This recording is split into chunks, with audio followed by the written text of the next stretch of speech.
Hello, everybody, and welcome to another wonderful episode here with me, Mr. Pluggington, and today we are joined by my favorite group for StarWars5e Adventures. Say hi, everybody. Hi. I thought we were your only group. You are my only group.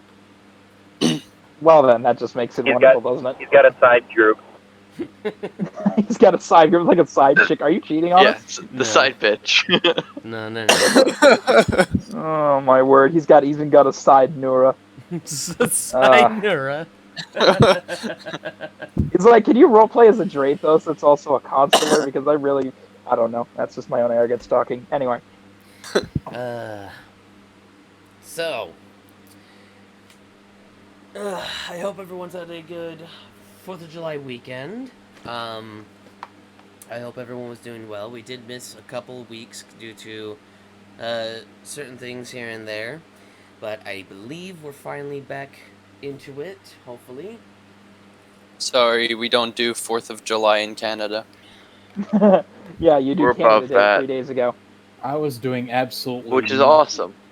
because of the Texas coof.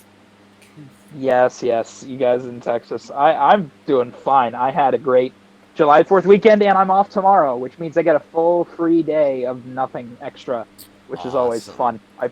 I plan on wasting all of it.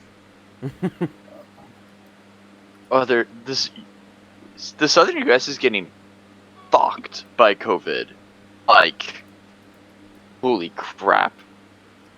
Yeah, well, disease is going to spread because disease is disease, and there's literally no way to stop it. It either breaks out again now or it breaks out again later. Which would you prefer? Now, I would prefer people stop protesting, people encouraging wearing masks and getting angry about that. I'm like, you're dumb. You're Okay, so okay. dumb. I think we may all agree. let's... I'd rather us not get all political.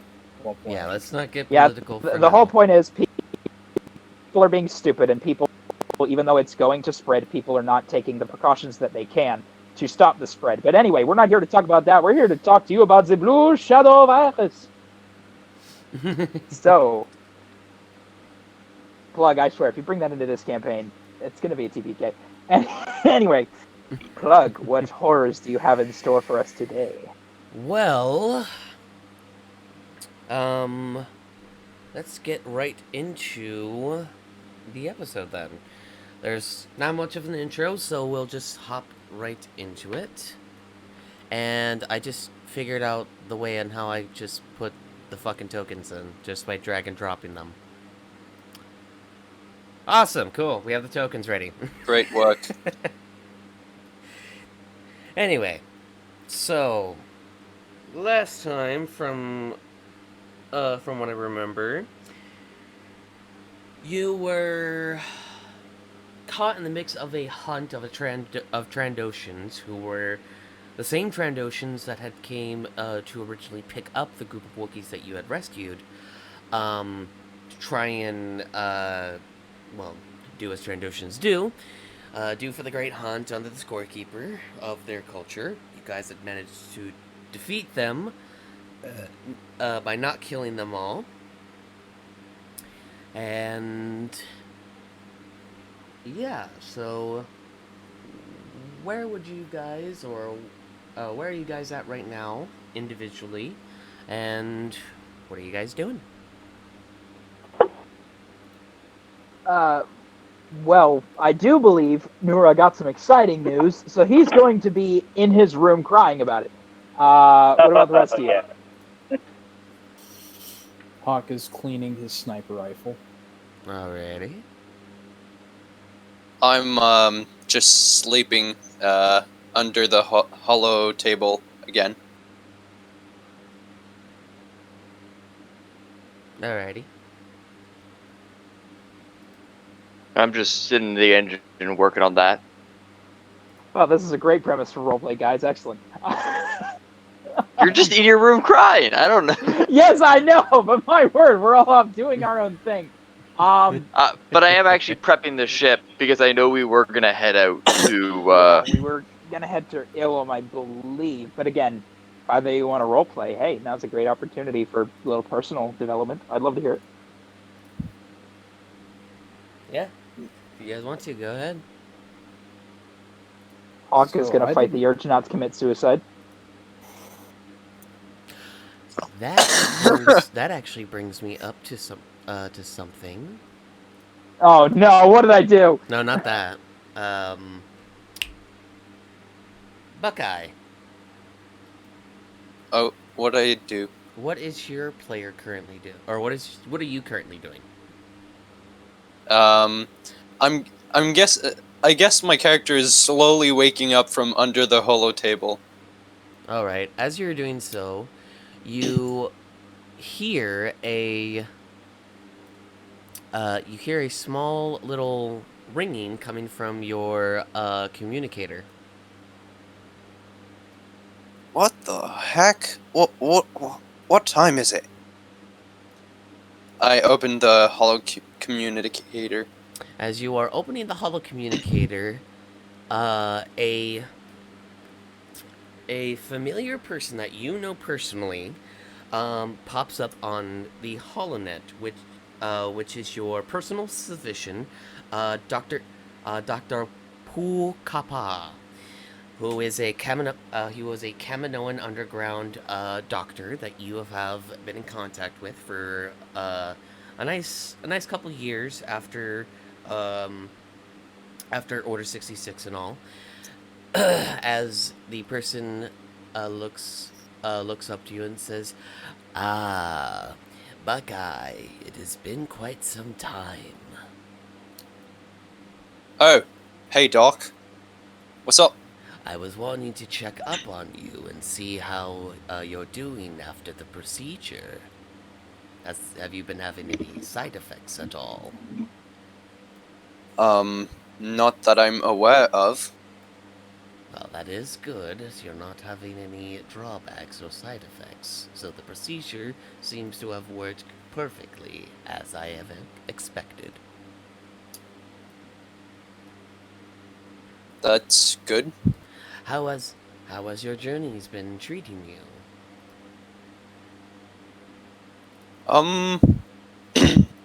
That is, a very interesting question.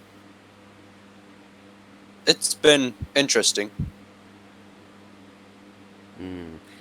Aren't all lives in the galaxy interesting?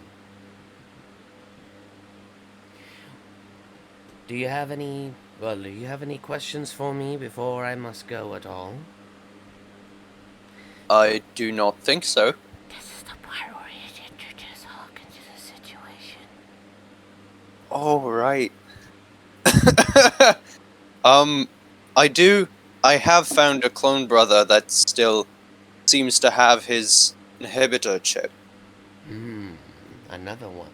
Is he seeking to remove it? Most likely. He sort of looks like he thinks a little bit. I could be able to get him in, but you do know how dangerous it is for even you to try and visit me in person. Absolutely, Doc. So bringing in another clone for this is putting you and your other brothers at risk around the galaxy. If the Empire were to find out that certain Kaminoans are going against old traditions, then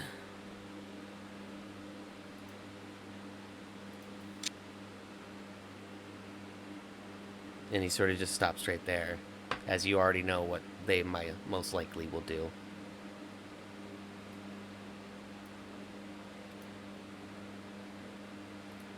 Sorry, I'm trying really hard to contain laughter right now. Sorry, Why is that? general chat. I'm sorry. Does he want to remove the mind control chip that turns him into a brainless killing machine? I think so. I think so. It's great. Anyway, sorry. Continue, please.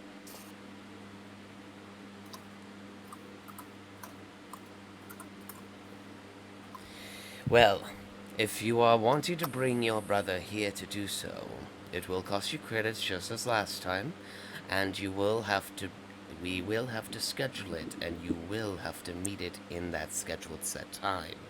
You know how tight my shifts are. Yes, I understand. Are you willing to do this?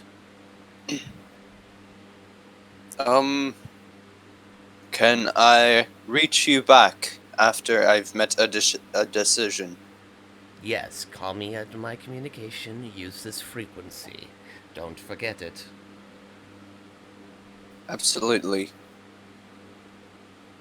Contact me when you're ready. I'll be heading off for now. As he clicks off his communicator, or he looks like he walks off from the thing, and the communication ends on his end.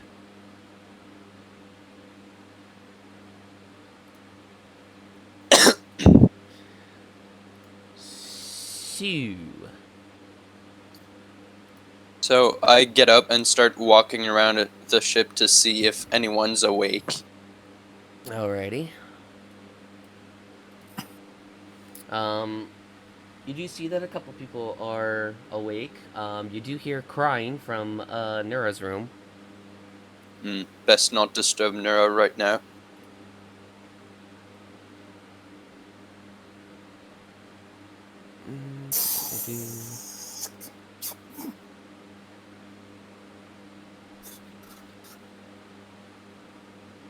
Hey, Hawk.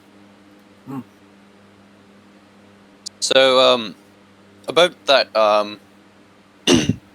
inhibitor chip.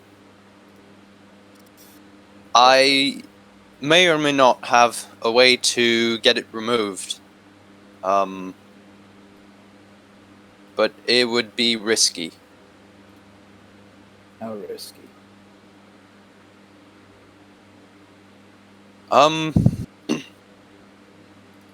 Basically, if we're not stealthy enough, a whole crap bunch of Imperials starting to hunt, us and a bunch of other clones. Well,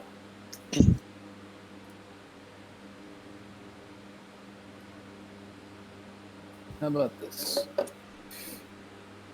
We schedule it under a different name, and then if they find me, I'll go somewhere else so they don't hunt everyone else. It's not just you and us that I'm worried about, it's the doc.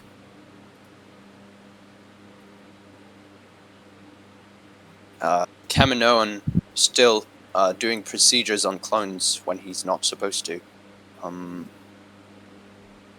He just Just sets me down. mentioning this is risky enough. Yeah, Hawk just sets aside the stock and upper receiver of his sniper rifle, which at this point you see the barrel, the scope, and the entire bolt assembly just laying across the floor around him.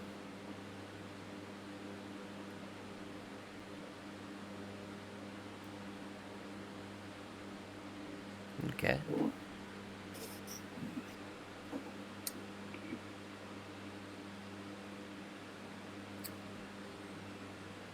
So we need to ensure a way that And they that'll don't be in find- range.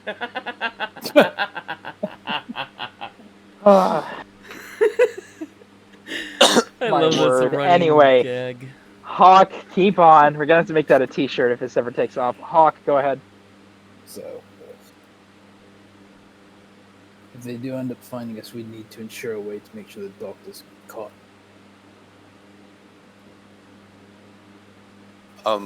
Yeah, we don't want the doctors to get caught in. Indeed.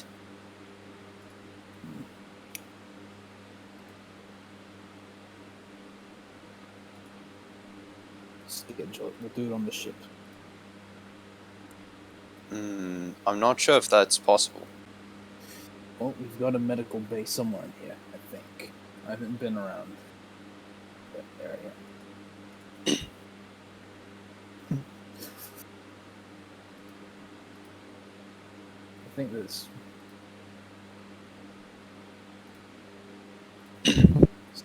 down here. Open this. We're in the passenger, or no, we're in the. We're in the passenger variant. Okay. Passenger variant.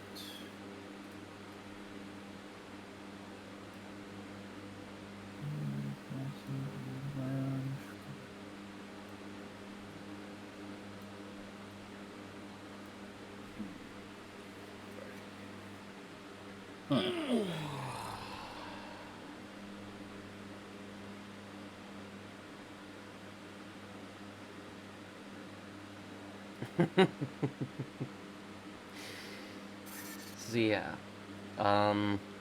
Buckeye, you've gone through this process before, so you would need a fake ID, and you would have to blend in with the surroundings a little bit to try and get to the doctor. He lives more into the lower sections of Coruscant, specifically in the in 1313. Bloody hell.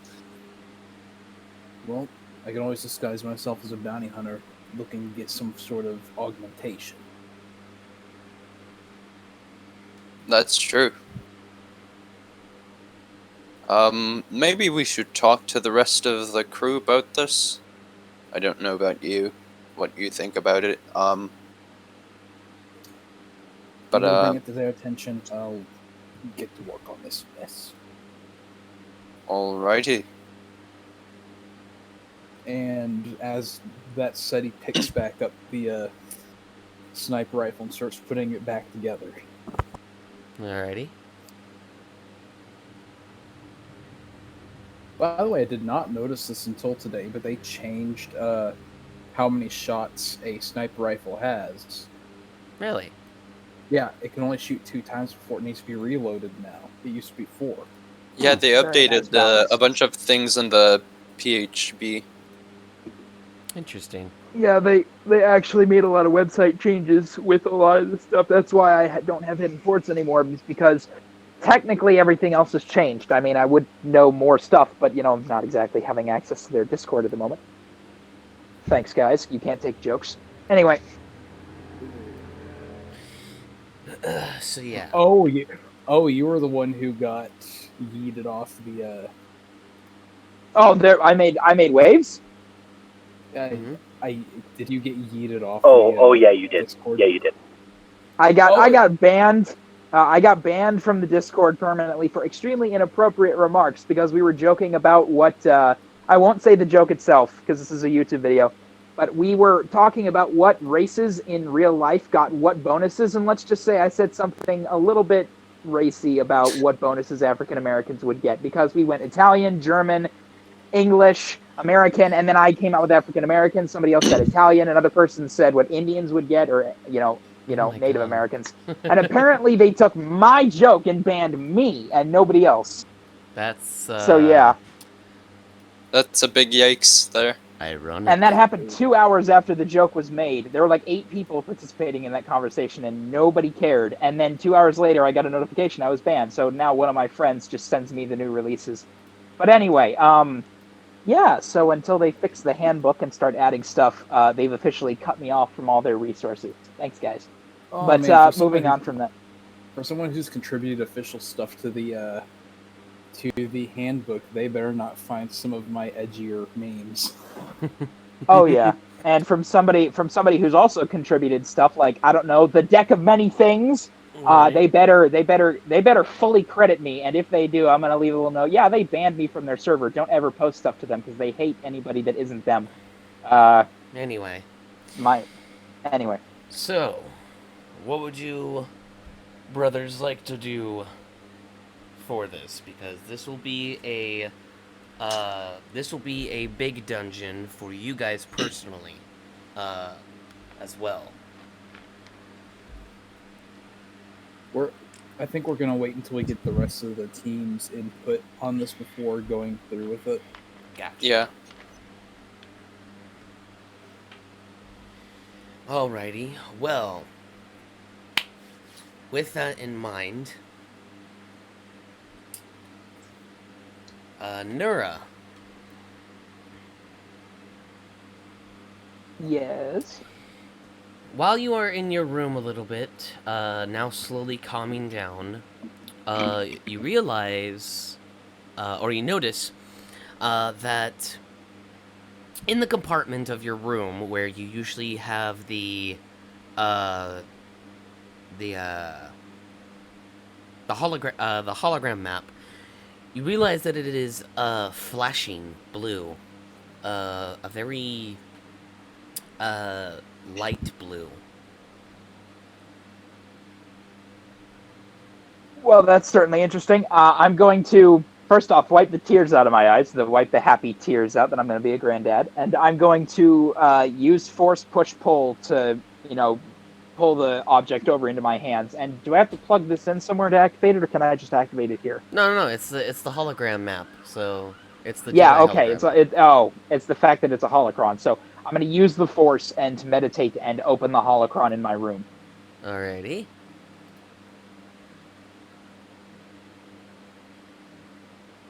What does the holocron itself do since it is flashing? As it is flashing, it sort of does nothing at first. It seems that you have to activate it with the force. Okay, I'm going to pour some force energy into it and just say out into the living force, speak to me. As you are doing so,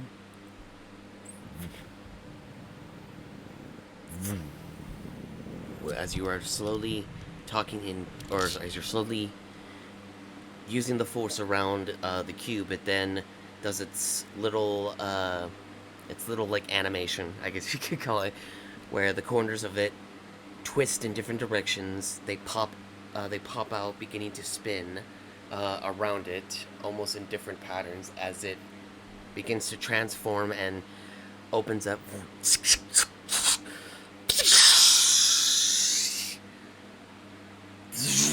The projection of the galaxy shows up once more with the different points in the universe.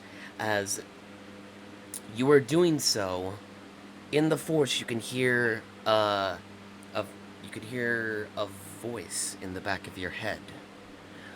This voice is very familiar, as they speak to you as if they're like right in your ear.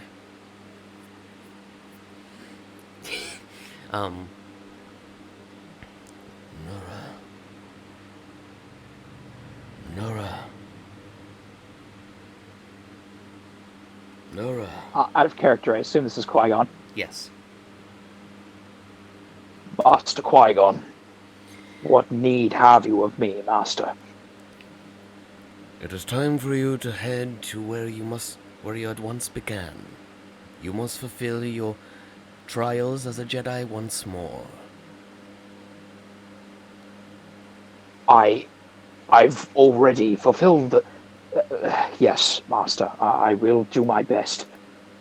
You must travel to Ilum, for there you will seek what you have been searching for some time now, to prepare you for the coming battles.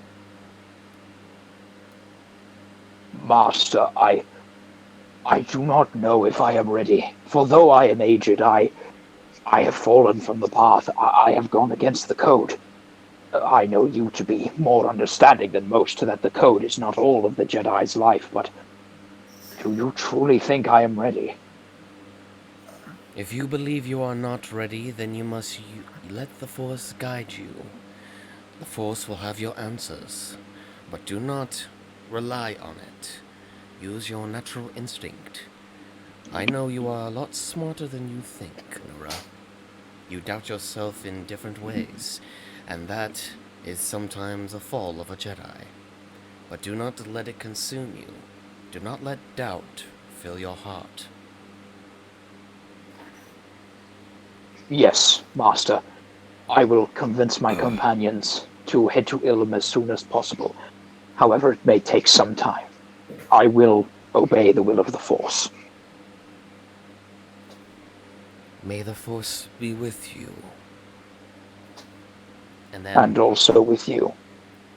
as you say that, the feeling goes away as a brighter flash of where Ilum would be, in the of where Ilum would be, yeah, flashes very brightly on the galaxy map.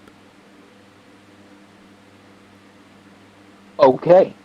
So, seeing that, I'm going to close the holocron and I'm going to step outside into the main hold. Alrighty. I'm going to make straight for the cockpit where I know Nova is, or actually Nova's in the engineering bay. I'm going to check there first. Alright. Nova, do I see you there?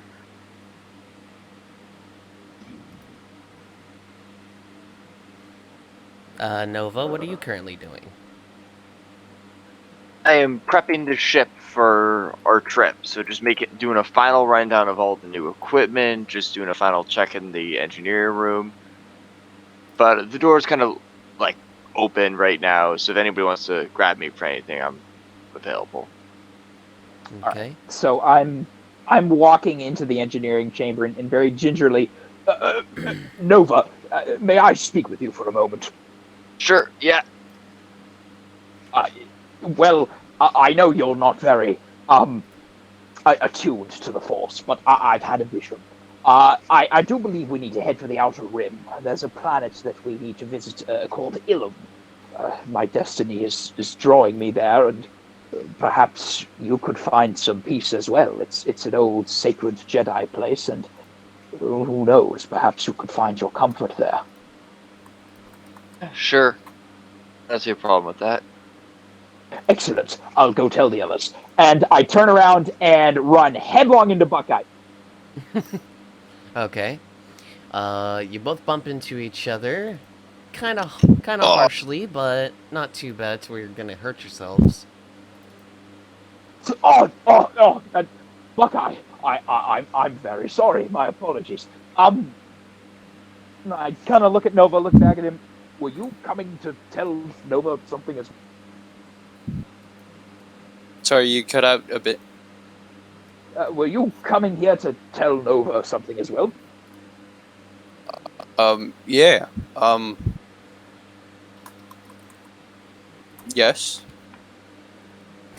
And I just look at him, look at her, back and forth, like,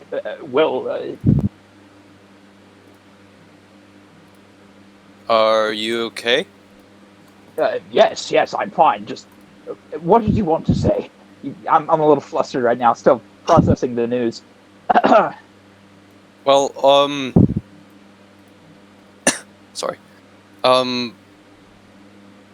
I have, a way to get the inhibitor chip out of Hawk. It would require us to go in a very, very imperial place. Well, as long as it's not Coruscant, I suppose it's doable. It is. Oh. You're gonna see Nora put his clawed fingers together and just like steeple them and tap them together very nervously. Coruscant.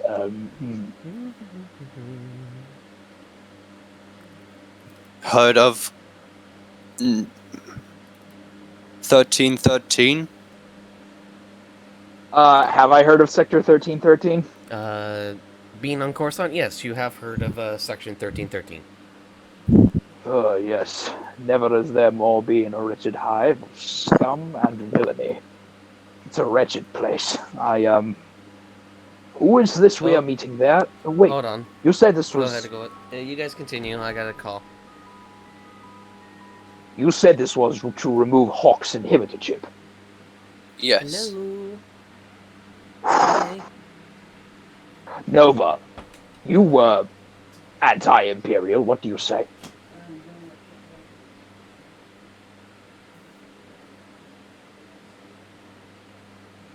Nova?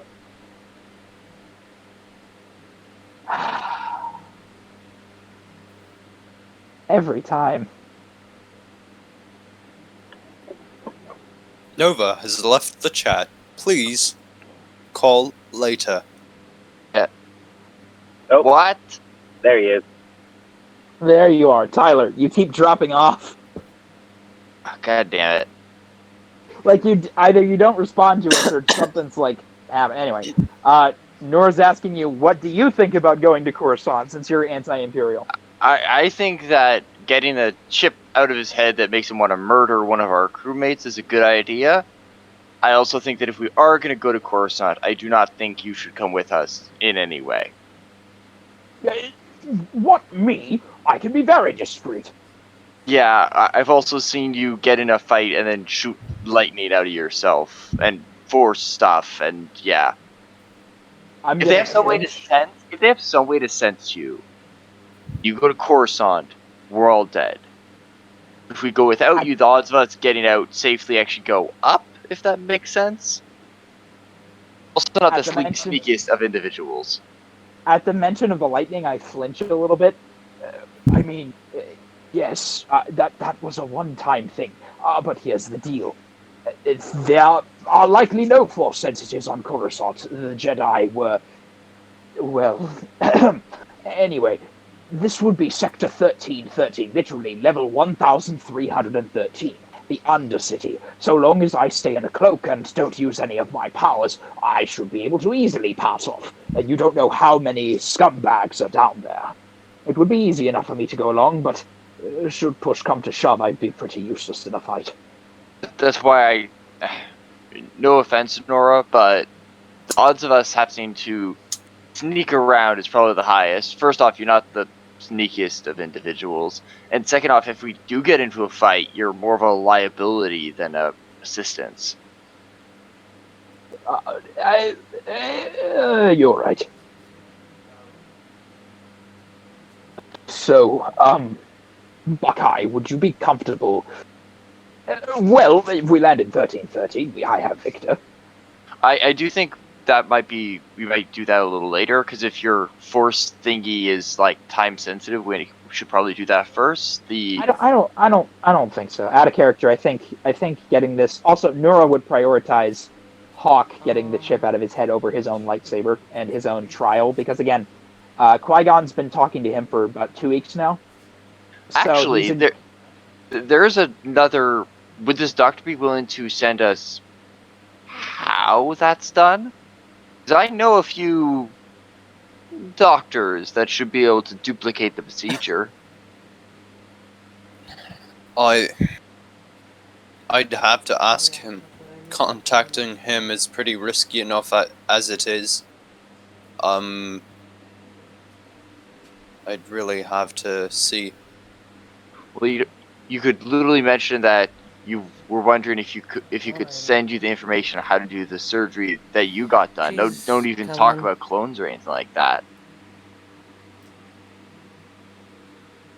I can try to make the system more secure, make it more difficult, bounce it off multiple systems between both of you. So, since Nura has decently high wisdom, he's going to say, I don't think that would be wise. If he sends us how to do the procedures over the HoloNet, no matter how secure it is, he'd be sending us a procedure that is privatized to the Kaminoan government. And I don't believe he would wish to do that. As far as I'm concerned, Buckeye, no offense, he would like to do this for money. If we ask for the information over the comlink, he's got no guarantee that we pay him for it. We could just take the information and run. So I feel like we'd have to physically visit him in order for him to, well, divulge any information.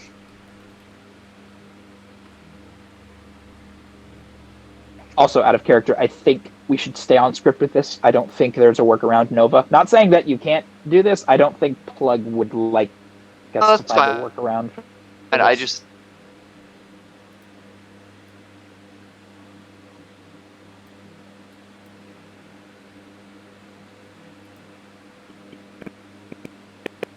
For somebody who doesn't know what they're doing. Whoa, but for this guy, he knows how to remove them. That was weird. So anyway, we're just discussing Plug what we should do and how this could be done. and how Coruscant might not be the best option, and seeing if we can change out any. Yeah. So Nora's just gonna. Well, if we go to Coruscant, I do agree with your counsel. I should have to stay on the ship, and besides, I'll have Victor here with me, and Kark in case anything goes terribly wrong.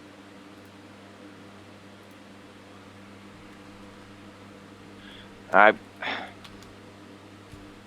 Besides, mean, how much time is it gonna take him to prep? I mean, our ship is it gonna be a foot operation? Is this gonna be because This I'm would- working on some stealth tech. Buckeye, as everyone is discussing this, you do know that this would be a more of a walking thing. So yeah.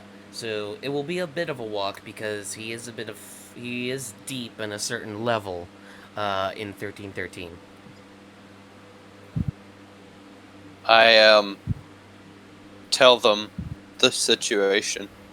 Alrighty. So, a good walk away from the ship and an invasive brain procedure. Interesting. So- Well, if push comes to shove, you're not that far away, and I'm certain I can handle myself. If someone comes on the ship and actually starts attacking, I hope you understand I won't have much choice. I'll need to either, well, incapacitate them rather quickly, or I'll need to simply shoo them off. By the way, how much is this going to cost? Probably a lot. Yeah, the procedure that you know, it cost about 20,000 credits. Oh, that's not bad. Still pretty rough, though, for surgery. So, yeah. And after hearing it's going to be expensive, very well. And I go back to my room, and you guys hear the jingling of credits from my open door.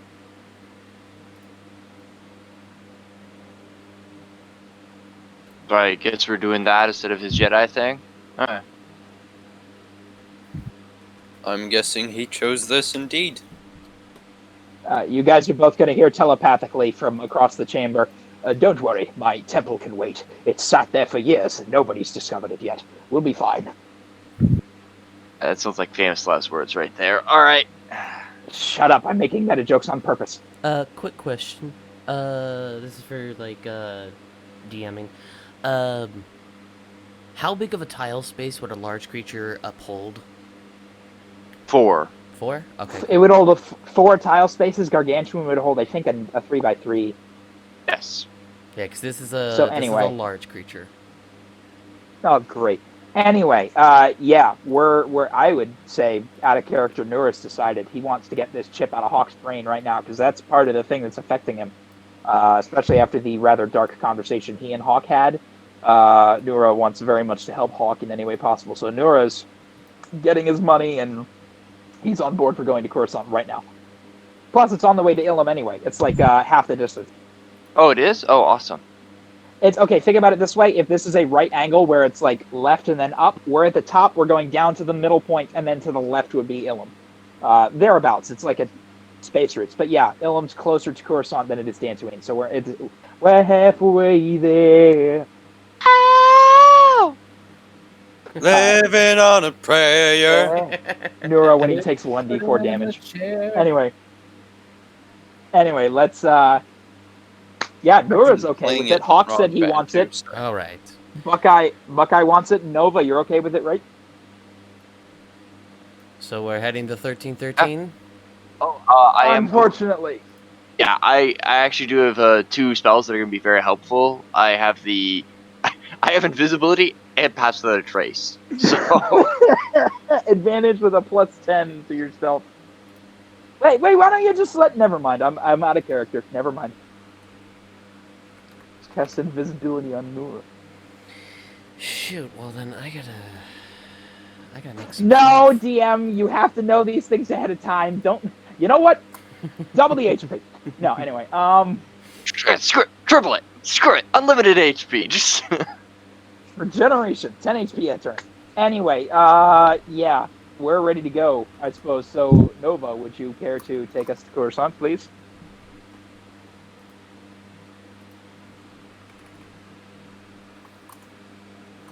Nova, your mic stopped working. So, I suppose we're off. Guadala!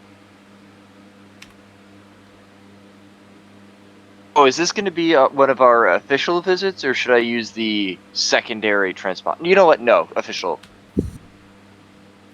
Just because, if it's found out, we're fucked. So. Official visits? Okay. No, we have 2 transponders. One for illegal stuff, Oh. and one for, we don't mind them knowing we're there. All right, so we're using the one where we don't mind them knowing that we were there because Coruscant air traffic is like notoriously big. Yeah, that's what I'm thinking. And also, if it's, we haven't done anything bad with the other transponder yet, so it really doesn't matter. The only thing about it is that the Empire traced a single instance of force sensitivity on Tatooine and a rescue of some Wookiees to the entirety of the upper outer rim. That's literally all they know about it. So there's no way they have the name of our ship.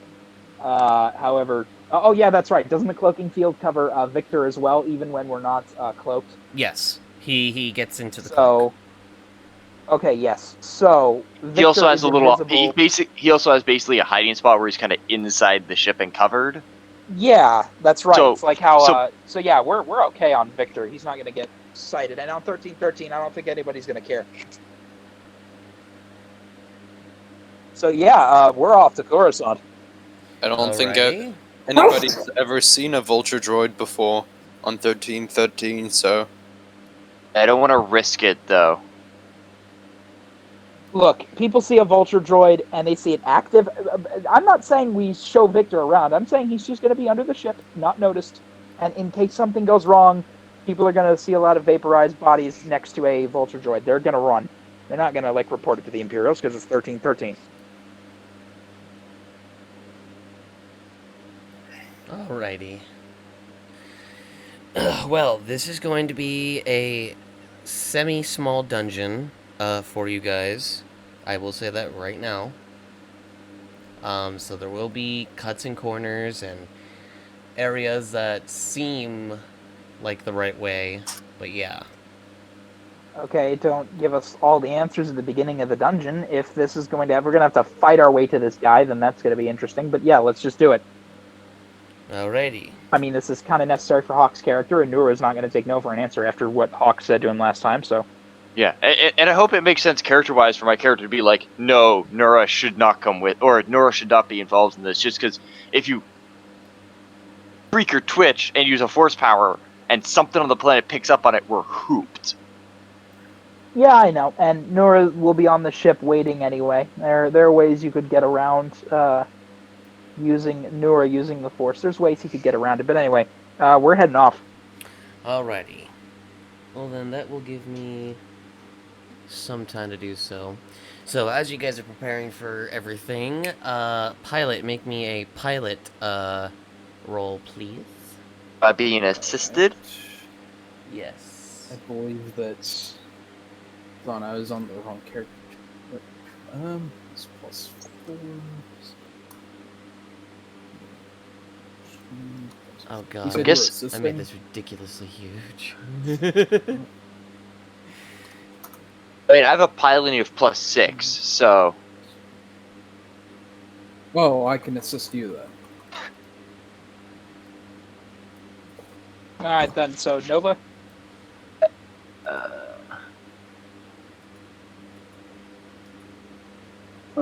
Exclamation D20 +6.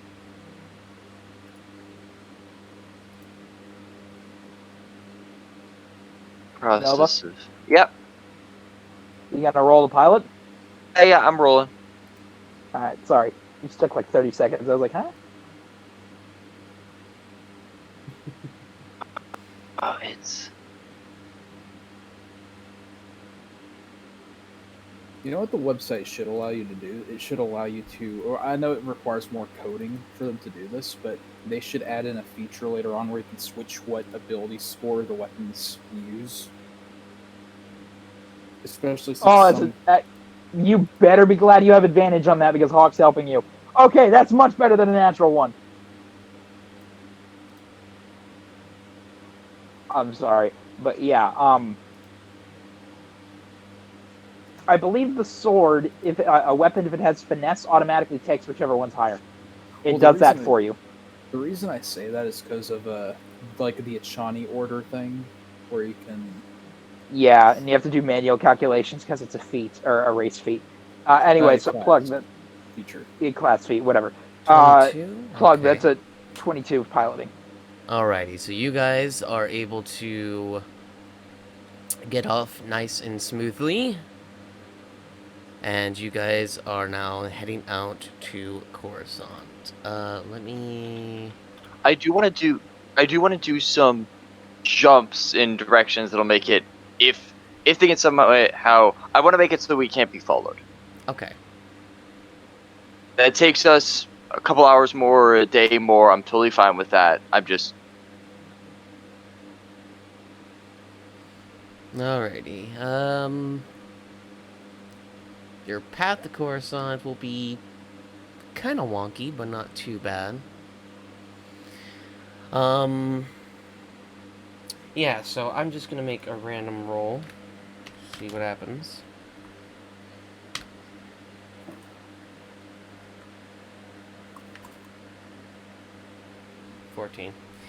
Okay. About halfway through your trip, as you are approaching close to Ord Mendel, you I'm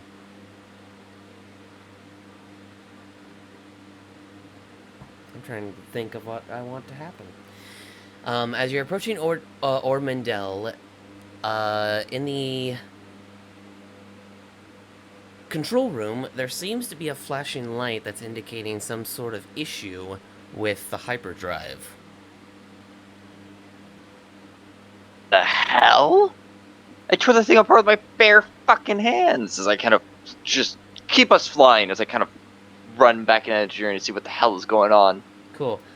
Make me a piloting saving throw. Piloting saving throw? Or What? something like that. Yeah, no, I think it'd be another piloting check. It wouldn't really be an intelligence saving throw. Make another piloting check. So would I be the one making it this time, or? Either one of you. Would- You guys can assist it if you want. I mean, if I know that if something bad's gonna happen, I'll stay there and do it and get assisted then. Nora's got a piloting of +2, so if Nova needs help, I can assist him. So yeah, since Hawk's piloting, I'm gonna run back with Nova and have my force abilities at the ready to like take apart little tiny screws and all that. Okay. That's a 12. 9, 12. Okay. So as you guys are going through, you then hear a slight boo as in the engine as the whole ship begins to rock. As there's a noise going off, as you see that the hyperdrive system seems to somehow cracked and is now leaking. Immediately drop out of hyper. Just Yeah, as you're dropping out, you see that as you're like starting to drop out, it sort of like begins to get that like scraping effect through hyperspace. And as you're doing so, you are in the section of Orden Mendel, and you see what looks like, if I can click on the fucking star system for a second to get some history. As you guys are doing so, you then see in front of Orden Mendel a large Star Destroyer. An Imperial Star Destroyer. Yes. Well then. we were going in kind of a weird direction, right? Already. Yes, you guys kind of were.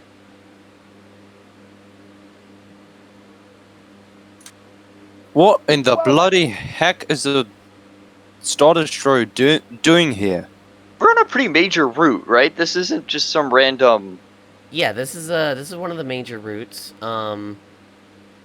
it sort of splits off from where your main route is. Like, you would have ended up in, you passed fucking the planet, next to Ornamental, which is, Quilora, or Kealora, I don't know how you say that. But since you So- wanted to go in, like, a different, direction to keep off course, it gave you, like, some directions to go in random course directions to meet back up with, your main route. So, plug. Does Nura know anything about Ord Mantell? Of course, Nura, you said everybody knows we're over Ord Mantell right now. Does Nura know about anything about Ord Mantell before the Galactic Civil War, which is the period we're in? Would I? Make me a lore check. Yeah, Nova would probably know more than I do, or some of the clones. But I'll check anyway. D20 plus 8. I don't think we're taught history much. Well, it's not about history. That's a 17. 17. Okay. You do know a little bit about Ornamental. You do Yeah. know that it is a smuggler's favorite place to go, at least within some places. You also know that the clouds on Ornamental are thick and they glow of a pink cast, which are actually able to be viewed from space. The landscape is dotted with mountain chains, and there's large areas of forests and plains as well. Historically,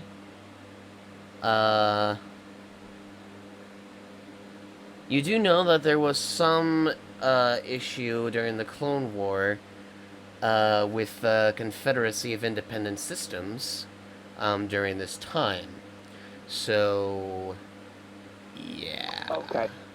Okay, could I make so- a quick intelligence check to just either navigation or whatever to give me a planet on this route to another planet? To another planet? So it would make sense for us to be traveling this route, if that makes sense. Yeah, like he's trying to quickly come up in his own mind with a story as to why they dropped out in Ord Mantell. Well, we were basically kicked out. Like, we weren't stopping. That's the important thing. I know, but the Imperials, I don't think would care. yeah, while make he me roll. yeah, while he rolls, I'm gonna as we're launched for, I'm gonna fall back out of the engine room onto my backside and hear Hawk says, Lord Mantell, I thought this was supposed to be under the control of the Black Sun. What's the Empire doing here? So this would be, could I make a piloting check for this? Because it has to do with space. Yes. 18. 18. Okay, you do know that, so what are you trying to do again? Sorry. I'm trying to make a logical reason why our ship has nothing on it, like the stores are empty, but I'm trying to make a story that makes sense for us to be here with empty stores just passing by. I just want this to be something really simple, like just something that they go, oh yeah, that makes sense. Even if they did a quick check, they would go like, oh yeah, those things sell those very cheap and they're running low. Or Yeah, he's trying to figure out any of the surrounding systems that we'd have a reason to visit. He's basically trying to pull a Han Solo in Episode 4, but not fail this time.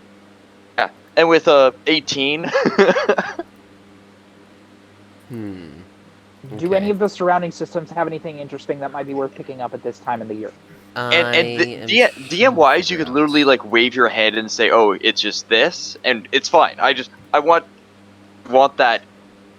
I just want it available if they question us. We're all doing fine here. We're all fine here now. Thank you. How are you? Yeah, that's we're trying to avoid that situation by actually having a reason to be here. So anyway, if you say he succeeds, and he can come up with whatever reason as long as it's okay with you. But yeah, so hyperdrive leaking. Anyway, I don't believe there's a real good reason on why you would want to come down to here. Possibly We're not for more of the I mean, smaller systems. out of character, Out of character, Ord Mantell and its moons are just a pretty big shipping lane, and it. Okay, let's assume the Empire's not been here long, or if they've been here a while. Let's just assume that we're here to pick up supplies and move them. You don't have to say anything more than that. No, it's even easier than that. We're not stopping here. This is a major lane. We were just passing through. Okay. Never mind. I'm not going to metagame. I'm not going to say that. It's way easier. Like, our engine freaking broke. I really want to say something, but I'm not going to. All right, anyway. Okay. I'm going to quickly kind of... I know Nora's very kind of fast. Like, Nora is pretty convincing with his words. So I'm going to quickly go, okay, tell him we're coming from the Bosnian system, and we're going to the Therian system to pick up some cargo there. I'm going to go... there's a big... This is their harvest season. They often have really cheap stuff down there. I'm going to see if I can get this engine working as I run back, and if anybody else with mechanical help, I'm also going to call on to... Bosnian system, Therian system, fine. And I'm going to run up to the cockpit in case anybody calls. Alright, so as you guys are doing so, you do see that there are a lot of ships here and there just waiting to be let through from this Imperial Star Destroyer. As the communication comes in, that kind of sounds more like a stormtrooper, surprisingly. That kind of, hold on, I'm trying to do something. He kind of, the communication comes on, and as it does so, you hear the voice of the person on the hologram come in as they say, this is Imperial controlled space. State your business here and be done. I'm going to, since Hawk is literally the only other person in the cockpit and a clone would not go well with the Empire, I'm going to step fully into the interview. Good afternoon. This is the Legacy. We are experiencing a little bit of trouble with our communications and navigation systems. We had to drop out of hyperspace on our way to Bosnia. We're actually picking up a fresh shipment. It's harvest season there. We'll just be a few moments. My apologies for the rather rickety entrance into the system. make me a deception roll. Crap. Does he have additional bonuses for telling a realistic story? It's still deception. I'm still lying. Do it with advantage. Something nice. Okay. Thank you. Yeah. It's just a straight D20. That's a natural 1! That's a 5! And I can't... Okay, DM, I can...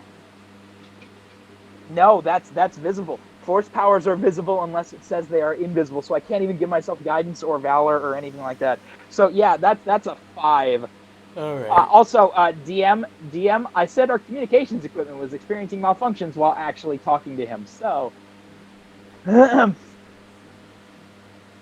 So as he looks at you, you had said you guys were coming into the season for certain stuff.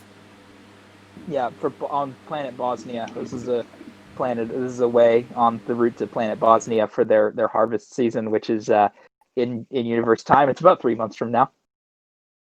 I would have that's with my role. It would have been like information I was giving was accurate. Like All right. I was just trying to give the DM ammunition.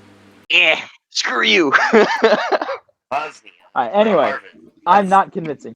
That's not until 3 more months. 3 months until then. Why did I say 3 months ago? Well, we didn't get that information. We were told that the harvest season was now. But anyway, we'll just be on our way in just a moment. We're trying to fix our engine systems. You can be let down to the planet's surface, do your repairs, and then go about your business. Your ship will be going under some checks, though, due to procedure. Very well then. Good day, sir.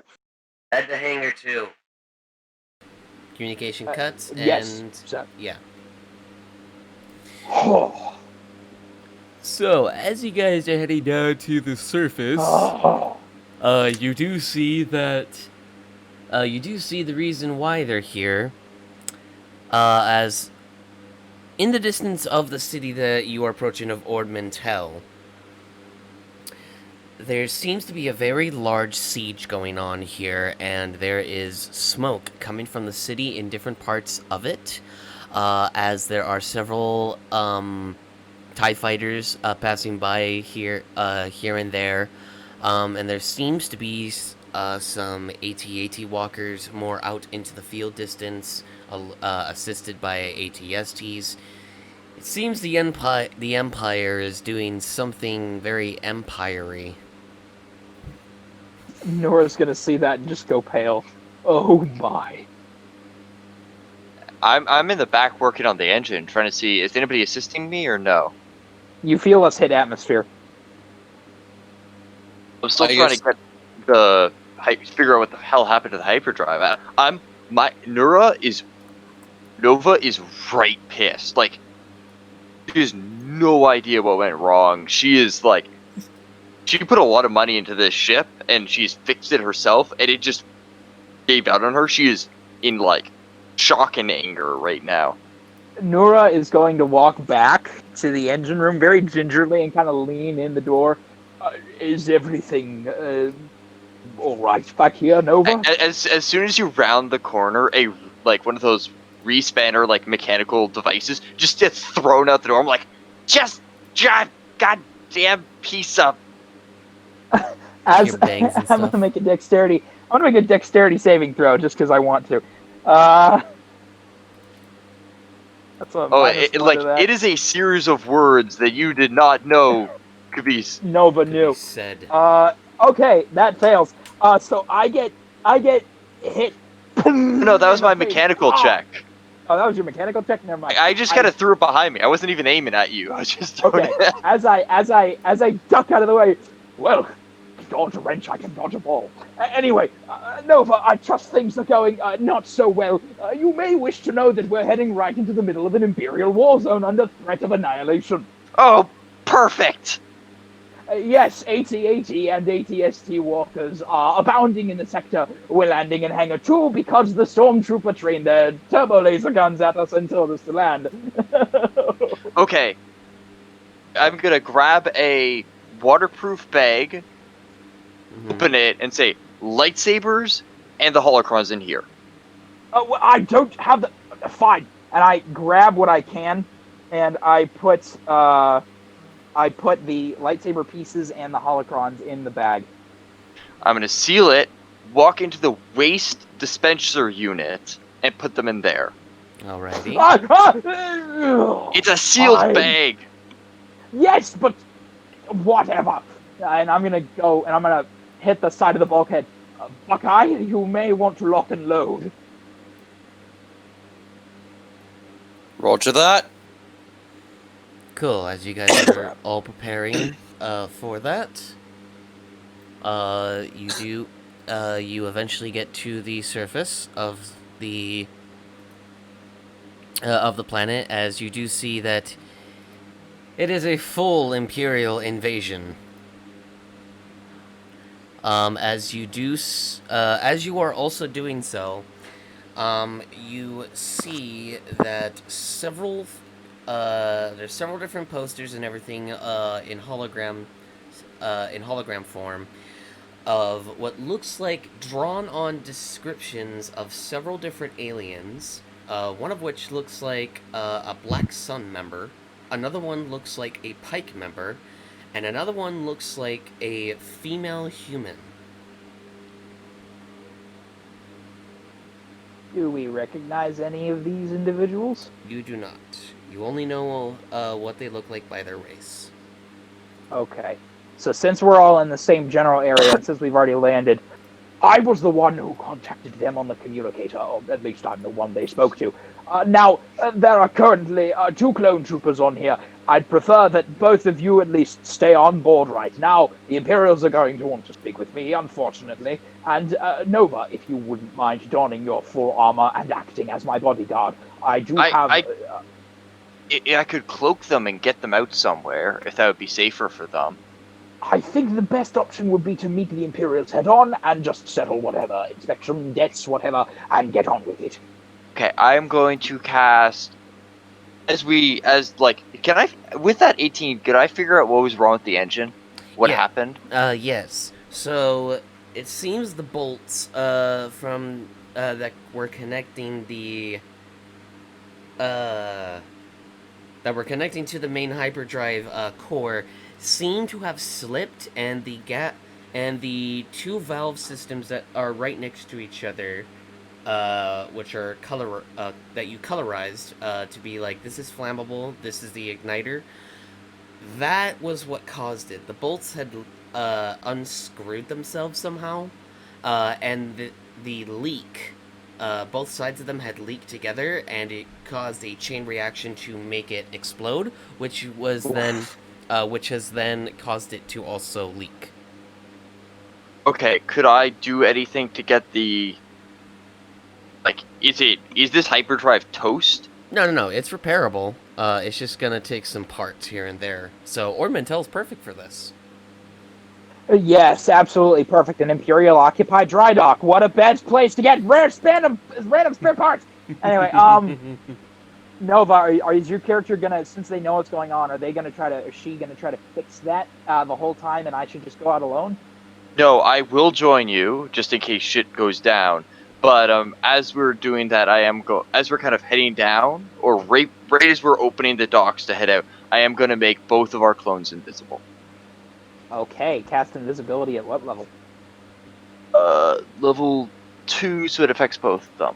How long does it last? An hour? 10 minutes.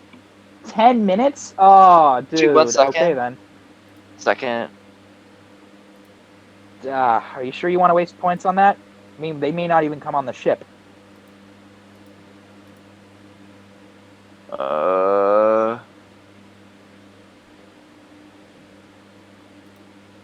Oh, up to an hour. Okay, good. That's. But no, I'll stand near the back, just kind of, and I'll keep an eye on them. And if they do start to approach the ship, I can make them invisible if I have to. Okay, so you'll stand at the bottom of the ship. I'll walk to meet the delegation. Which plug in standard Imperial fashion, I believe there's a delegation of a deck officer and a couple of stormtroopers walking our way. Mm-hmm. Okay. I'm going to step off the ship. I'm going to have a thick robe on. It's going to be my Jedi robe, but it's a robe. Everybody wears them in the galaxy. Right. I'm just going to kind of walk forward and try to hold myself as high as I can and appear kind of high and mighty and a little snooty. While Nova, you're at the bottom of the ramp with your armor on, like fully, right? Yep. It's sealed. Okay. So I'm going to walk forward, and I am going to give a ceremonious bow. Good afternoon, gentlemen. I am Nura Bardan of House Bardan of the Sovereignty of Dracos. I believe I spoke to one of your men over the communicator. Yes, that was one of our people above the starship currently. They had reported that you had some communication and hyperdrive issues? Yes, we were able to resolve the communications issues. However, our hyperdrive has somehow leaked a little bit. It will only take some time and some minor parts that I believe we can acquire here in the city. However, I should very much like to ensure that we are not part of any of the unpleasantness that is currently taking place in the city of Ormantel. We will make sure we are aware of this. We are just only going to be doing a small cargo check to make sure you don't have any stolen or illegal goods. And that's all. Absolutely. And I'm going to telepathically say to Nova, invis them now, and right this way. My bodyguard will ensure that everything is ship-shape. I'm going to nod as I move kind of up into the ship a little, and I'm going to make both of them invisible. Cool. Hawk and Buckeye, you just look up and suddenly poof. As you're doing so, Nova, you then hear clanking noises coming from the ship. Crap. Nova, Your commando droid. Oh no, it looks like a person. It's better. Oh no, it's in normal armor. Oh. Okay. Okay. It's in human armor. Oh, you did the thingy Okay. that they do. That's Oh cool. my goodness, that was about to be really bad. Okay. Oh my word. That was. Let's just walk onto the ship. What's that commando droid doing that? Anyway. Cool. So as you're doing Go so, ahead. you do see, well, for you, Nora, you do see the commando droid that one of your people have, except they are fully armored in classic armor, and they look very much like a bounty hunter. Okay. I can't telepathically communicate with machines, so I'm just going to say to Nova, if you can make that thing act not like a droid, I very much like it. I'm going to. I'm sure I would have installed like a relaxed subroutine, like just like its efficiency goes down, like it can't move as fast, but it just acts. Yeah. Okay. So, as they are looking around the ship a little bit, they say, this is quite a decent YT-1300 you have here. Indeed. Put some money into it. House Bardan affords only the best. And I look at my claws disinterestedly. I see. They head over to the cargo. Area where currently, Kark is in one of the crates, enjoying some fruit. Oh crap! Is he making any noise? No, he's not making any noise. He's just sitting there as he looks over towards you and the Imperials and says, like,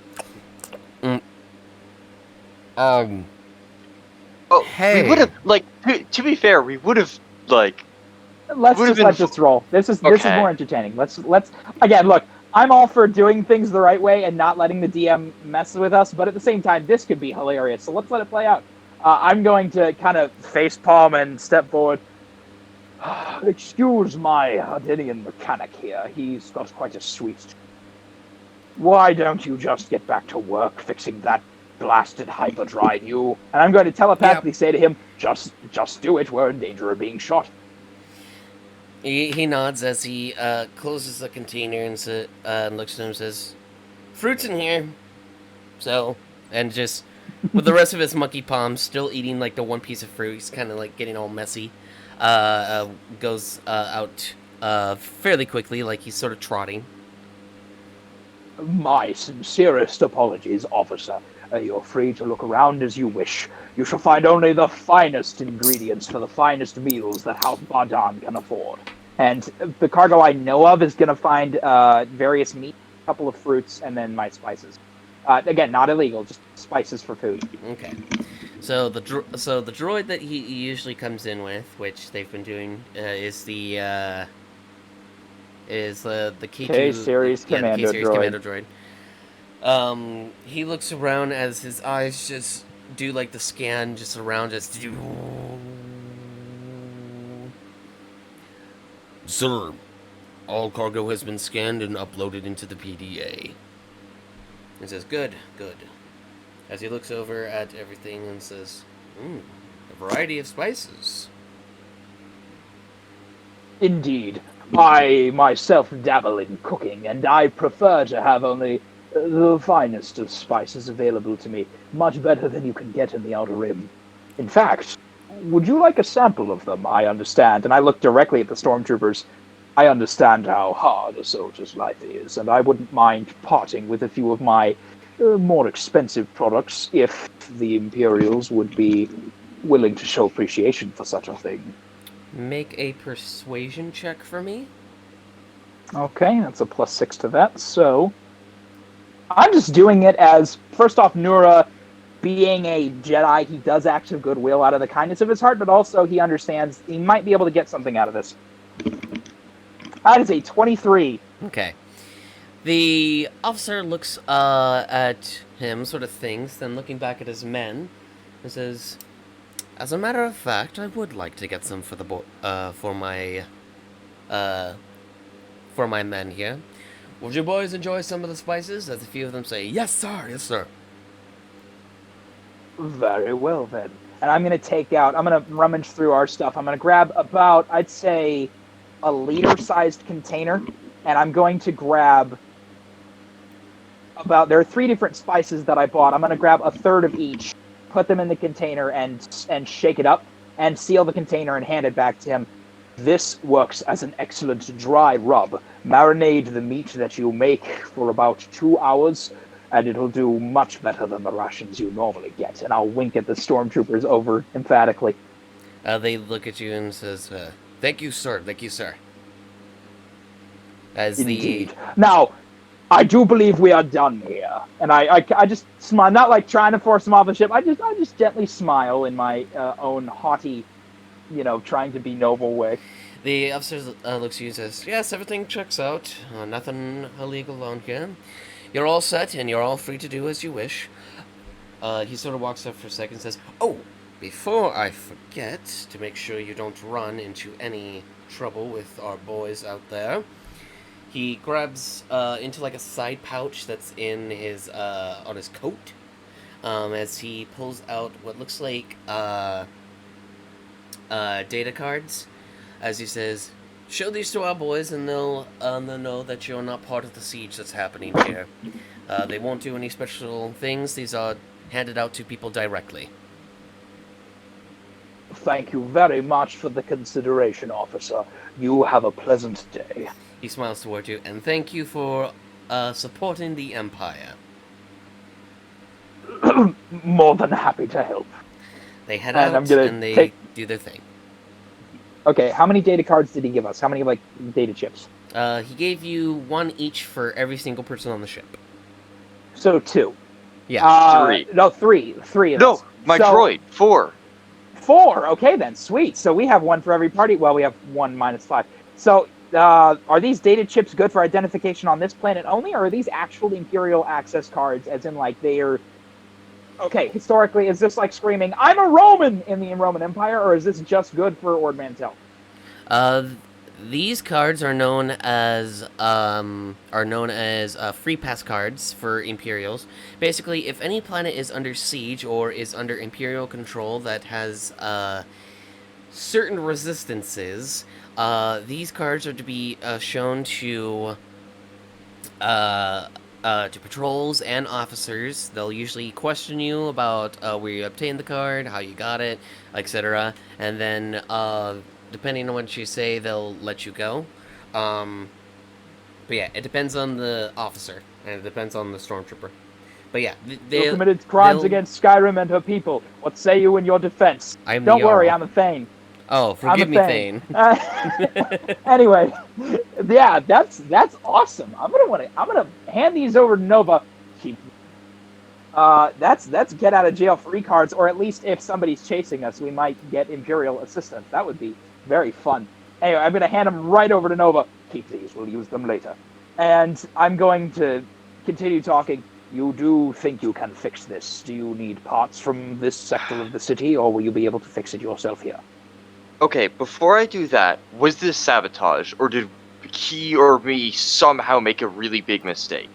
Make a tech roll to see if you think it might be that. Anybody willing to help me with this? Okay. Considering how wise Nura is, I'll do this because Nura is built this way. He has a 17 in wisdom. Considering how wise Nura is, he would suspect some sort of sabotage just because of the way he's lived for the past couple of years. So yeah, I'll assist you with it. Otherwise, I'd refrain. That's 18. Alrighty. With the assistance from This is one of those things where Nova, from Nura. Yeah, I understand what you mean, man. Looking over it, you do see that this was not sabotage. This was a mechanical malfunction. So it was non-sabotage. No one was able to unscrew those bolts, even if you were to. But looking at it further, you do see where the mishap was. The lubrication that you used to basically like seal and tighten it wasn't strong enough to keep them perfectly sealed. This usually happens when like a lubricant is getting old or is getting bad. So yeah. You put Pennzoil in a Lamborghini. Why? I don't know, DM. Why? Looked We'll like chalk you it up need some to. new lube. Oh, shut up.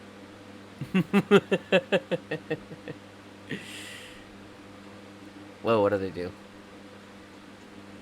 You know what? I don't care if it's arrogant. I'm gonna put that in the quotes ledger.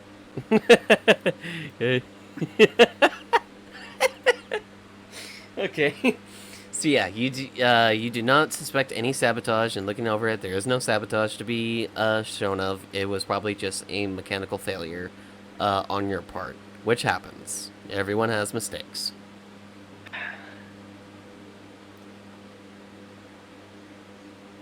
Nura's really pissed at herself. Like she actually sees this as like an embarrassment for her. Mm-hmm. Nura is helping her by allowing her senses to be heightened, and she's able to literally see, like, she's allowed to have like a bit of X-ray vision to see into the pieces as to what's wrong. He's gonna, with that mental connection to her, he's gonna feel her frustration, and he's gonna just lean forward and put his hand on her shoulder. It's all right. Everyone makes mistakes. I've made many mistakes in my lifetime. I'm certain no one will hold it against you except yourself. So just fix the problem and we'll be out of here as soon as we can. And hey, your result of the problem happening was us getting free pass cards into any Imperial system just in case we need them. So, in my eyes, you gave us a benefit. All right. I'm gonna pull out a data pad and start like tapping on equipment as I start writing out the pieces of things. Alrighty. The piece of equipment I'm gonna need. And I'm also, do I have any contacts on planet? Do I know anybody that works here? Make me a... What would be a good roll? Your intelligence? Sure, we'll go with that.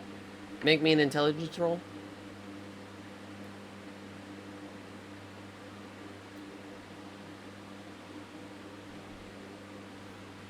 Nine. 9. You don't remember, let alone know anyone that was on Ormantel in your contacts. Okay.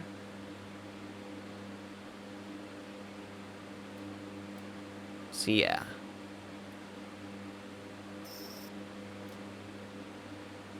So, the parts that you eventually, about an hour in, you are able to get all the parts that you're needing and the cost. It's gonna cost about 5,000 credits to fix stuff. Nothing too bad. I'm gonna pay for all of it. Okay. So yeah. So what are you guys gonna do next?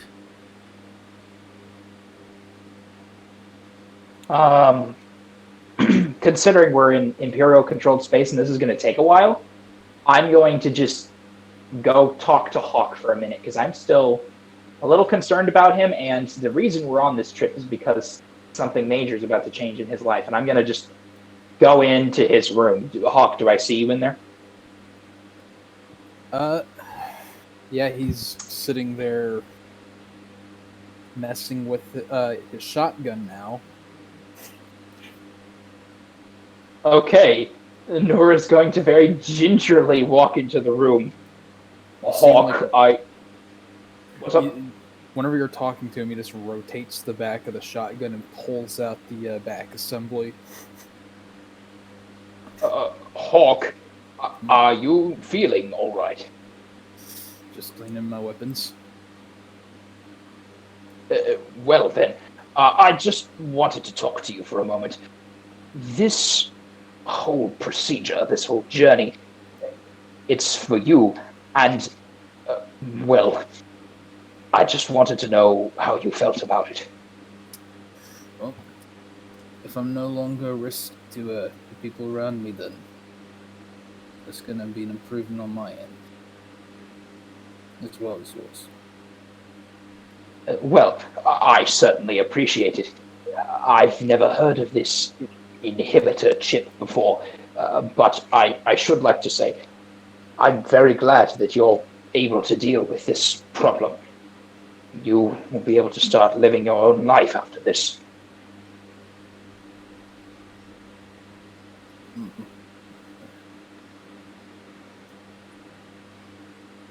I mean,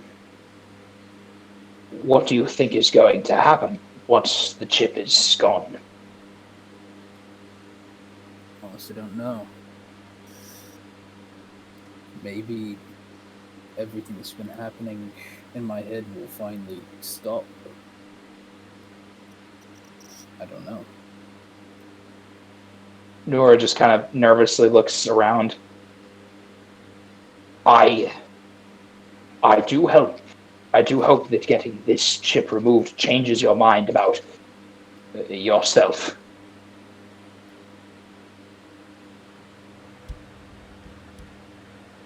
And do you know exactly what I'm talking about? Yeah, you see him just pull the entire bolt out of the shotgun and set it to the side.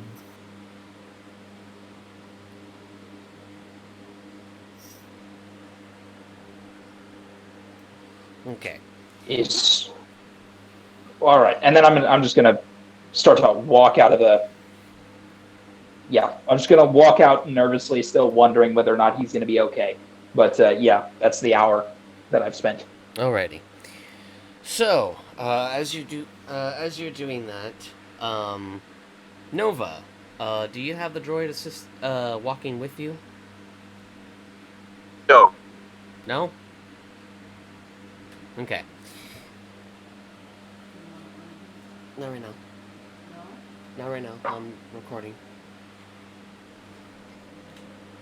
Sorry about that. Mother-in-law was asking me about if I wanted the Gatorade right now. Dare she? How dare she actually look after you? Anyway. So, you eventually have the list of parts. You are entering into the market area. With our electric cart that we have of it. Yeah, with your electric cart. Is anyone going to be with you? Specifically, no.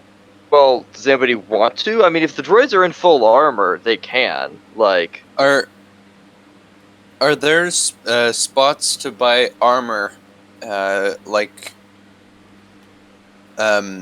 just any type of I guess bounty hunter armor or whatever? I don't want armor for extra stats. I just want As like a disguise I can Yeah, yeah. use. Well, if you had armor text tools, does anybody have armor text tools? I don't. Okay, then never mind. So. I was gonna say, if anybody had armor text tools and had proficiency in them, you could use that to modify the armor to where it no longer looked like clone armor. On here, you do know that there are some places where people would buy armor and weapons. There usually is within a trade market. So yeah.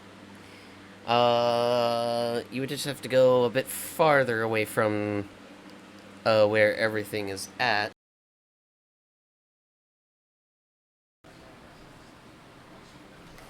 So yeah. Hold on, I just somehow disconnected the fan. if you tell me you want that, could I pick up an armor kit or buy like something we could put on the ship that we could like repair our armor and do or kind of equipment-based repairs or alterations. This would be for the armor, the weapons, like a workstation. Out of character, that'd be arms text tools, and you could set up a table in the ship. But somebody would have to be proficient in the usage of them, and that's a very specific niche. Yeah. But to give the DM a little more context, you'd have to buy the specific set of tools from an armor crafter, and then take some time to be trained in them. And training proficiencies, DM, are completely up to you. It could take hours, days, weeks to even know how to use them. Okay. So it's up to you whether or not you want us modifying armor. You can't. Here's what I'll say: Arms Tech tools can make and modify armor, assuming you have the materials. Kind of like in Skyrim, except to modify armor you already have, it doesn't take anything, but it does take time. So if he got these tools, DM, no, he couldn't start crafting sets of ebony armor, at least not without really expensive materials. But he could modify our existing armor to cosmetically appear different. Statistically, it would do nothing unless you said it did. Okay. Then... Yeah, you can find stuff like that, but you would have to go through that procedure. To be proficient for it, it would take about 1 month. Ugh, of training or usage? Of training. Like trial and error. Of training. And then it would take one and then it would take 1 week of usage for you to be ready to use it. Yikes. They're better off paying somebody to do it. And we can't just walk up to an arms tech guy with clone armor. Yeah, I'll get their measurements and just kind of... They have... Because really the most obvious part of clone armor is the helmet. So I'll see if I can get some helmets that... Actually, you probably don't even need to get our measurements, because we probably already know them. You're identical. That's right. Well, no, but by get your measurements, I didn't mean measure you. I mean ask you what your measurements are before I head out. Okay, yeah. Technically, all he needs is a new helmet, because the only reason we're calling it clone armor is because in our own lore, it's clone armor. So yeah, as long as Hawk just finds another helmet, fine. I think maybe a new chest plate as well, just because what makes it recognizable is really like the chest plate and the helmet. Mm-hmm. Okay. Because again, people wear pieces of clone armor all the time. I know, but like, it looks a lot like Imperial Stormtrooper armor, you know, which is contraband. So which yeah, getting a chest plate and a helmet, or like, you know, whatever. I don't think DM would be up to you. Should they have to buy a new full set of armor, or do you think they'd be able to make do with just buying a helmet and piece of chest plate? They would have to buy a full set, but I can say that you can combine it with your armor. I would just... let's see. Another set of battle armor. Yeah, Okay, also another to battle be armor. completely honest, let's put this in context. We're rich. If we want... Yeah, I keep forgetting you guys are just filthy rich. Yes, capitalism once again. Oh, yes. Indubitably, yeah. I'm opening up armor tab to see what kind of armor interests me. Okay. Yeah, if there's really nice armor here that would actually be like +1 or something, or like not give disadvantage on stealth or something like that, or you can't crit it or something. Like, what are you guys wearing? Heavy plate armor? Like, you're not wearing that, but within the confines of the rules of the system, what type of armor are you wearing? I'd wear fiber armor. Mine is a combat suit. The combat suit is clone trooper armor. That's what it is to be. And it's a 2/12 set of armor, by the way, so we could repaint it, but at the same time, it'd still be clone trooper armor. So you'd have to get a brand new combat suit. In fact, do you guys just want to get better armor? I do. Nura can't really buy anything because there's no Jedi stuff here, like you can't buy a Jedi robe or anything. You have to find that stuff. So Nura is not going to get any new gear anytime soon on this planet. So you're just going to have to... You can buy armor for yourselves. Yeah. Just buy better armor, guys. I can get the armor for you, bring it back, then you can join me on other stuff. Absolutely. I think it's time for an armor and weapons upgrade. We've been playing with stock since the beginning of the game. Let's go. I guess we could go with some composite, or well, I could probably do some composite armor unless bulky restricts. Cool. Okay, it has advantage on stealth checks. Let me check some other...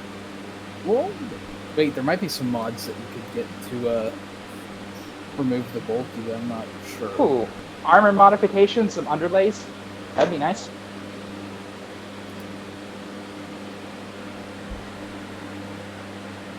Yeah, right now I'm just looking at different armors going through here. While you guys are doing that, I am creating the map for your thing, and I made it superly, ridiculously long. Okay. Anyway, as Nova, you're looking through stuff. Looking through armor modifications, Nova, what are you looking for in particular? DM, do you want to handle this, or should I? I have the menu already open for armors, but if you want to, you can. Open up another tab separately for armor modifications. Okay. Let me pin a few things. Because this is what we're looking for. Modifications can be applied to what we're wearing. I have a set of mesh armor that I'm wearing underneath my robes that I usually don't wear, but I have it on underneath my robes right now. So I can, okay, so DM, here's how it works. One overlay and one underlay can be applied to a set of armor.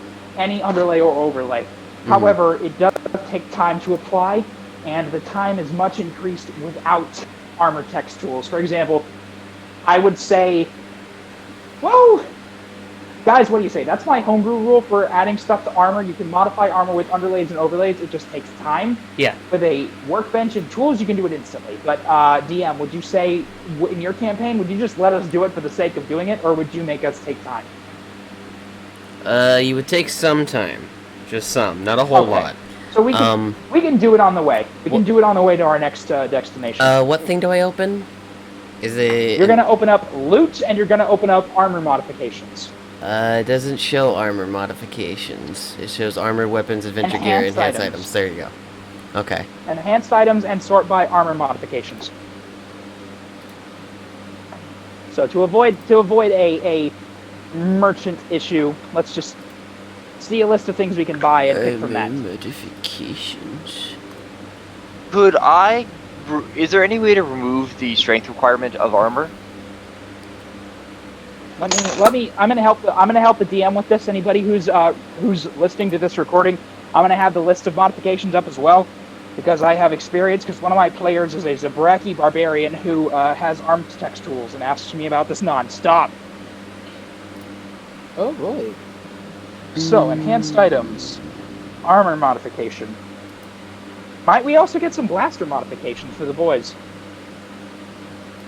Or is this just going to be strictly armor? I'd say right now, let's just stick to armor, and then later we can deal with anything else. Excuse me. Okay. There's a lot, Jesus.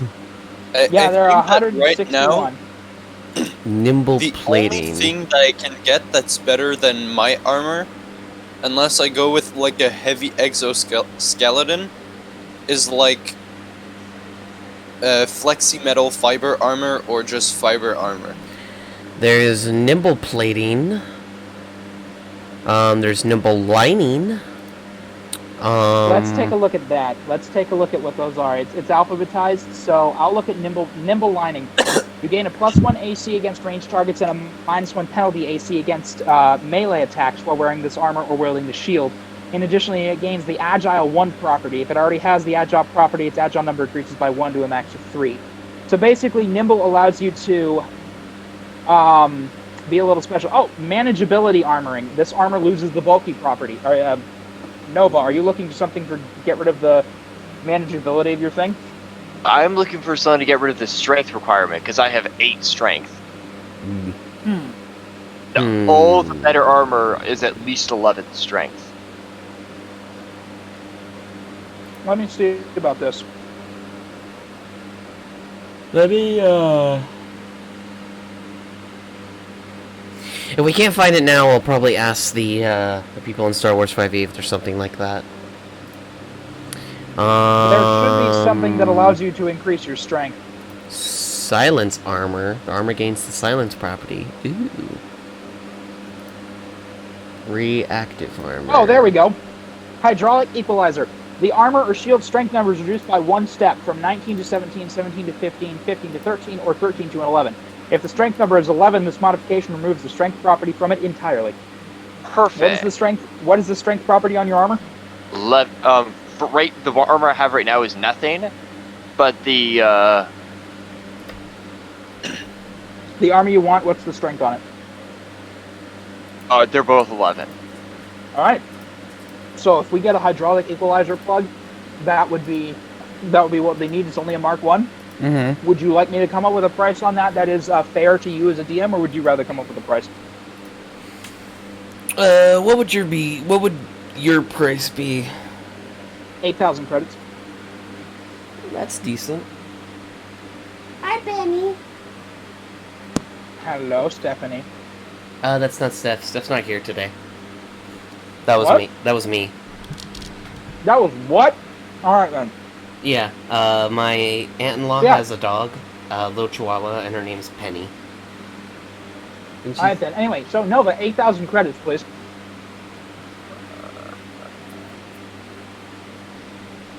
I'm just trying to figure out. Also, 1 second. I will add that. By the way, we assumed already, Buckeye and Hawk, that Nova's buying for you. Yeah. All right, you guys just, if you want anything in particular, just say it, and Nova will try to get it for you, and Plug and I will both work it out. Okay. Yeah, can I see the link to the mods or whatever? Yeah. Well, okay. What specific? No, DM. I don't think that's a good idea. Oh. Okay. Specifically, because again, Hawk, Buckeye, what exactly do you want to change about the way you currently fight? Do you want more damage? Do you want longer range? What do you specifically want? A higher critical chance? Buckeye, do you want armor or weapon enhancements? Let's handle this first. Armor or weapon enhancement? Right now, I'm more about improving that armor class. Okay, you want to improve your AC? Yep. So, DM, would you like to allow him to improve what against? Because here's the question. This is another modification against melee attacks or ranged attacks or both. If there's better boosts for ranged, otherwise both. Okay. Okay. So, you would like both as best you can. DM, are you okay with me giving him...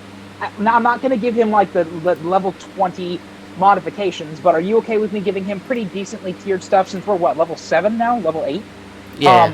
Are you okay with me offering him the higher stuff, but at a very high price? Are you going to let me be the marketplace guy here? Because I don't want to take control of the game. Yeah, that's fine. But That's fine. since we have a lot of money, I'm going to use that to our advantage. So, okay, I can give you a modification that would give you either a +1 AC against melee attacks, but a -1 against range attacks, or I can give you a modification that gives you a +2 to all. +2 to your AC in general. I'd like the +2 in general.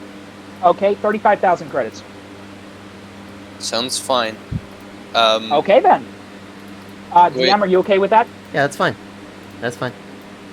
You guys do your thing. I am just making the map. Level 6. Okay. Alright. 35,000 credits out of your account, and you now have bonded plates Mark III. Subtract 35k.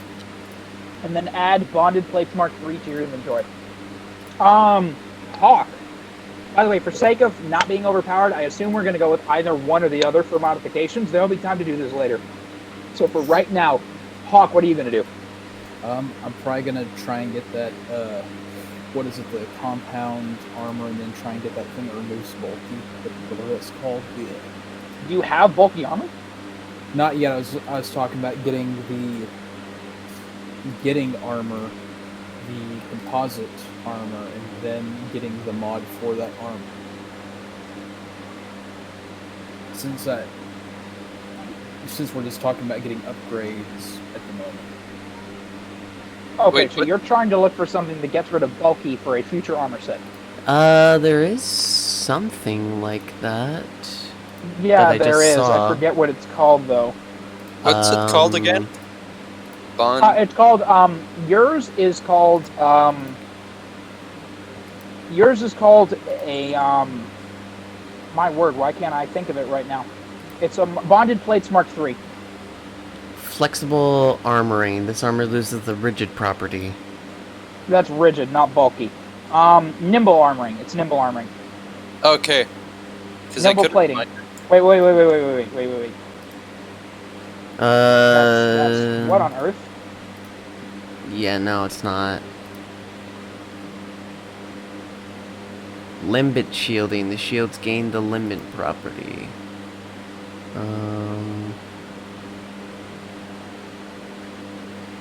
Yeah, no, nimble lining and nimble lining is Mark 2, 3, 4, and all is different. Yeah, it's separate. It's a separate thing. I don't think. Yeah. This is So you want it to lose the rigid reinforcing property. Yeah. Not the bulky, because the armor I was looking Bulky. at was the composite armor. You want it to lose bulky. Yeah. Yeah, I'll look for that.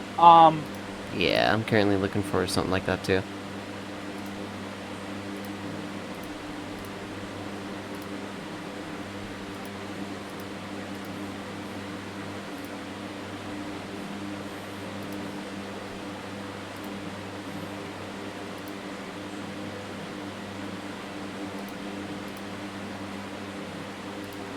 Yeah, this is interesting here. This should be. I'm gonna look under standard because this should not be something that's big. Also, my new armor, if you ever get max damage on any of the die rolls, you have to re-roll that die. Interesting. Wait, you have to, as in you. If an enemy shoots me, let's say they roll a d10 for their damage, and they roll a d10 for the damage, they have to re-roll that.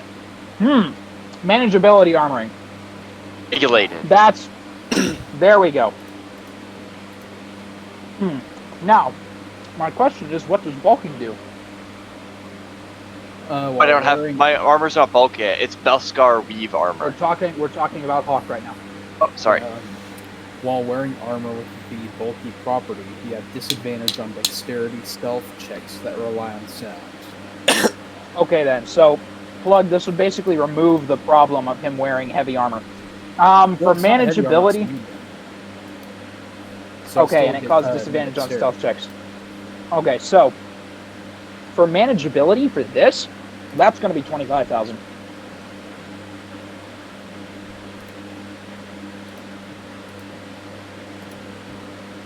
Are you willing to pay that?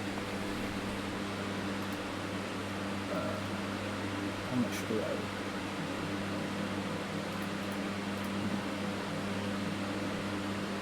I? Again, the reason they're so expensive is these are not weapons, these are not separate pieces, these are literally things you graft onto your armor for pretty much free that makes your armor better. How many credits did the last job give? 700,000. Check your inventory. How many credits do you have? Right now it showed that 18,000, but that's probably because I didn't get to update the last... 700,000 split among 6 of us, you should add 125,000 credits to your inventory. Actually, you know what? Never mind. We already split the credits. Nora is going to front the cash for this one. You're going to want to pay for it? Yeah, I was gonna... You pay 15, he'll pay 10, and then Nora's going to give you some money. Okay. So pay 15. Why am out of I your paying pocket, for all the Nora's- armor? I am! Nova! Oh, sorry.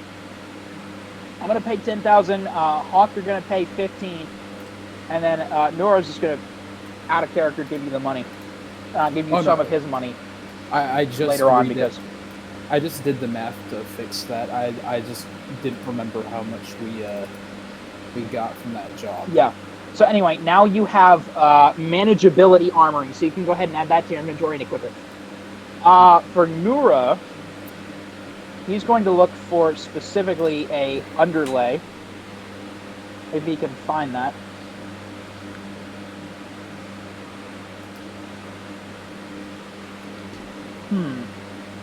Because it's not armoring, it's going to have to be pretty standard.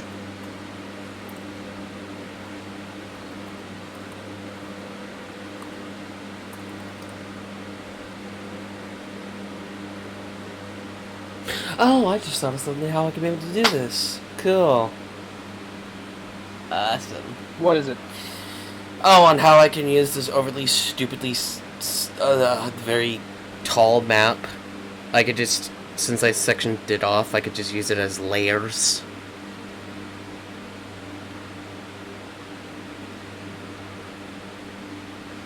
So yeah. Why do you need a new set of armor? Why do you need a new set of armor, Buckeye? You have a set of fiber armor.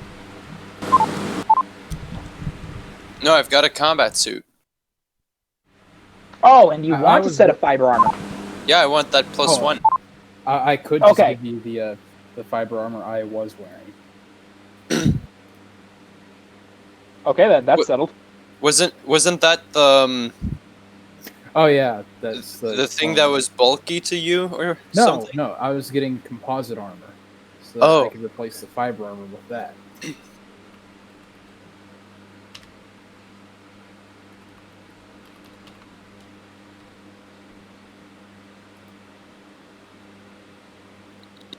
Yeah, sure. I guess that would work. Well, unless you want to get armor that doesn't look like clone armor, so that we could easily get in and get out. Yeah. Well, that's why I was getting new armor.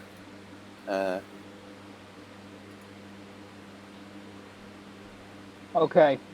I'm looking through armor modifications here, and there's nothing really... Well, what are clothing modifications? Nora might get one of that instead. Ooh. DM, would you allow me to get a piece of like cloth that would enhance something? Enhance what? Ooh. Ooh. There are a lot of them here. I don't want to give myself something too super high. His 2-weapon skill mastery. Shut up.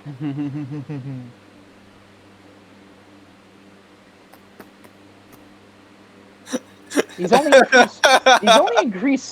increase saving throws and damage rolls. These don't really do that much.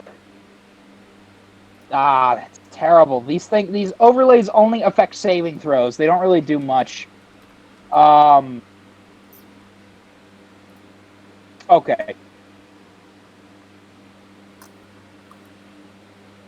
Nura is going to pay for a fine will pattern to have on his robes, which he can wear over his armor. Okay. He's going to charge 40,000 credits for a +1 to wisdom and charisma saving throws. So I'm going to take 40,000 credits off my person, because I think that's fair for a +1 to wisdom and charisma saving throws for virtually free. Unless, DM, you think otherwise. Well, that's fine. Yeah, like I said, I'm Okay, just... and he's going I'm to just doing add side stuff. fine will pattern to his inventory. Filter by weapon or armor accessory. Actually, I should just search up the name.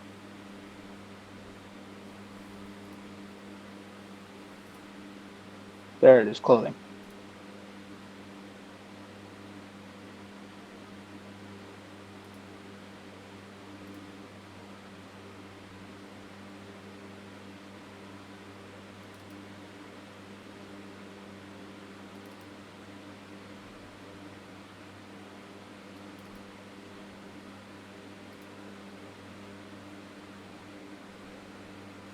I'm just getting some pictures.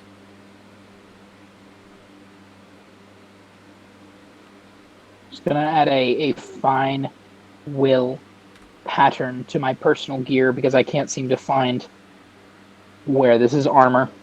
Okay. It weighs nothing. I have it equipped, and it's gonna do copy paste this text here.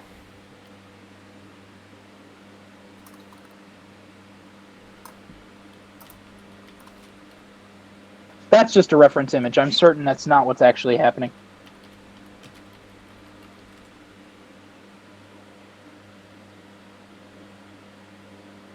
Okay. And I'm going to modify. I get a +1 bonus to the Wisdom and Charisma saving throws. So I'm more adept at resisting force powers now. Okay. So my Wisdom saving throw is now +7.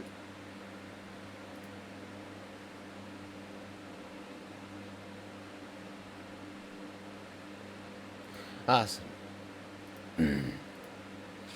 Does everyone have what they're wanting? Or are we still needing a little more time? Within reason, yes. Everybody's gotten one modification. Okay. I haven't yet. How much would a Densakar cloak cost? Oh, what? Jen. It's a cloak of element kind. Okay, what is this called? A clothing modification? Or just a clothing? It's adventuring gear. It's rarity premium. That would not be in a place like this. All right.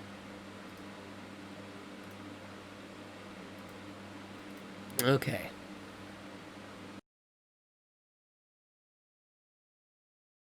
Do. Still getting shit. Do. What was this thing called? Novo, what was this thing called?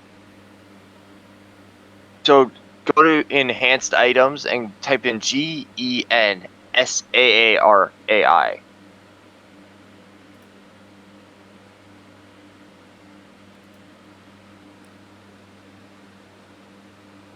GEN? J. You're after Gen Sarai gear? Yeah. Oh my word, he's after literal Jedi stuff. You're after a Gen Sarai cloak. 2 of my players are Gen Sarai. Oh my word. Oh, I thought it was just tech gear. No. Yeah, Okay. Gen Sarai gear would not be on Ord Mantell. The Imperials would have seized it. Okay. It's literally the Grey Jedi Order. Oh, cool.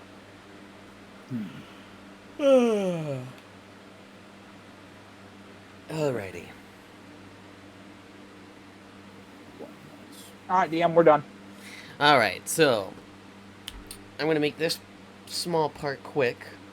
So, as you guys are getting all of your armor and modifications done, you take a little bit of time to gather it all. In the meantime, you don't really get stopped by anyone. You all make it back to the ship, and repairs can get underway. It'll take about an hour to fix up the stuff there, and then you guys will be all set. Would you want to roleplay and take time, or just skip it and get straight to the area? I'm fine with skipping. I'm fine with skipping straight to Coruscant if we're all okay with that, because I don't think I want to be on Ord Mantell right now. I'm fine with skipping. All right. Same. So,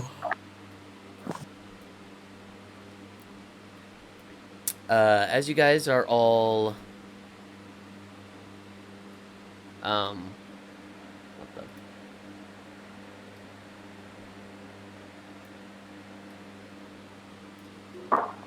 As you guys are all getting everything done and stuff is getting fixed up,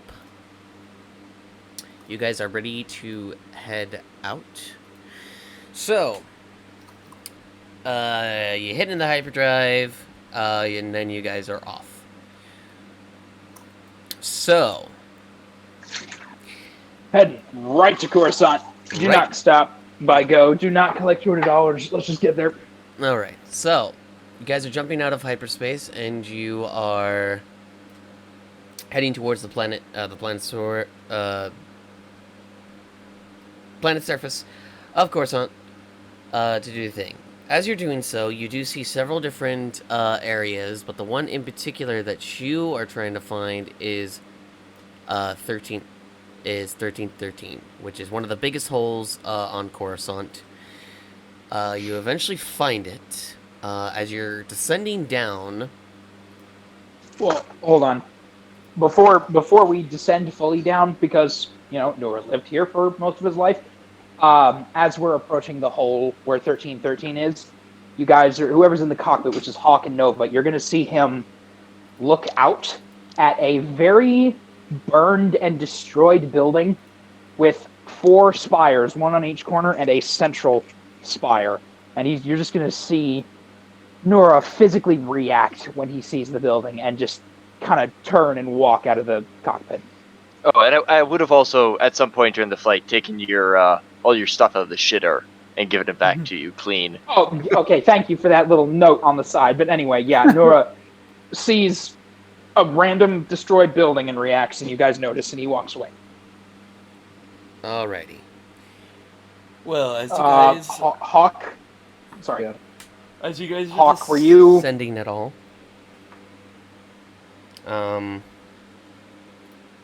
Yeah.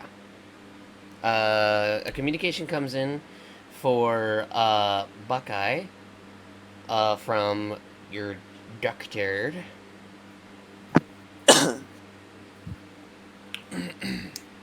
Hello. Hello. It is me, Buckeye. So, have you come to a decision? Yes. We're actually quite close already. So, if you have the time at the moment, we'd like to come. I do, in fact, have the time. I will get everything prepped and ready. It'll be ready in about 2 hours, which will take you about the same amount of time to get here. So, is everyone going to be joining on this adventure? No, Nura will be staying on the ship and dealing with his own problems while Hawk goes and deals with his. Yeah, I'm really sorry, but if this wasn't such a shit Jedi... No, dude. This gives me a great, perfect opportunity to have something happen. Okay. Did we get a... Based on the amount of time we've been traveling, did we get a rest in? Yeah, you were able to get a rest in. Yeah, I haven't spent anything, but I'll take a long rest. It doesn't really affect my stats at all, but yeah, Nura takes some time sleeping, and then, of course, when he gets there, all that stuff happens. But Nura's going to be staying on the ship and fighting the urge to do something. Anyway, you guys will leave before I do anything. I'll make rolls, and I'll inform the DM when the time comes. All right, Nova, are you wanting to travel with Buckeye and Hawk at all? Definitely. Huh? Yep. Do you want to bring the droid with? Yes. Okay.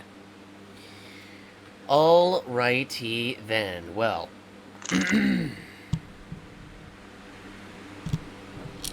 For Hangar 2 and 1313. Oh, how much would the armor station cost to install? Because I would have also gotten that if... Hold on. Buckeye, you got Bonded Protection 3, right? Bonded Plates 3?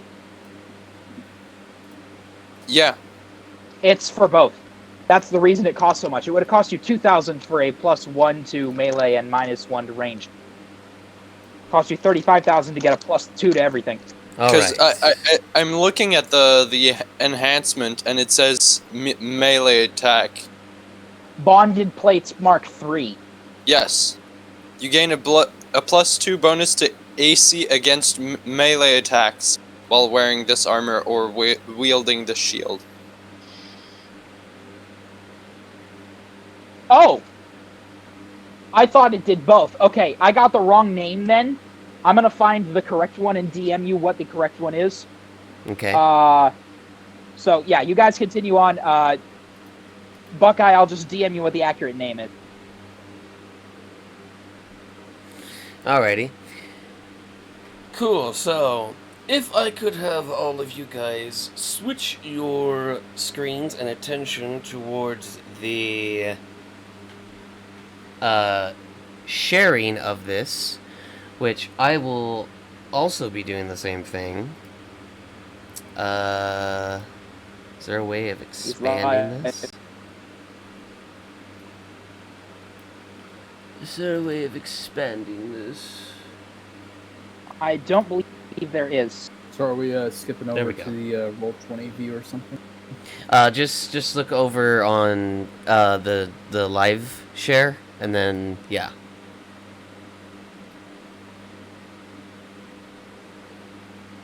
So,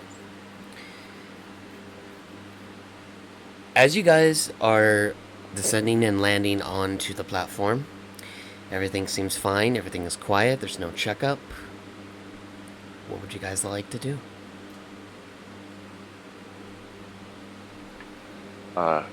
Make sure everything's equipped and ready, and head out with the group.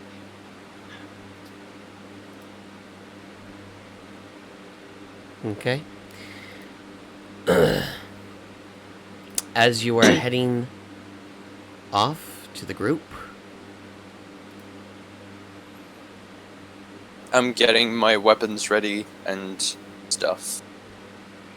let me do something in my settings just for 1 second. I want to see if I can do this on the screen. I can, cool. So the people are able to see as well.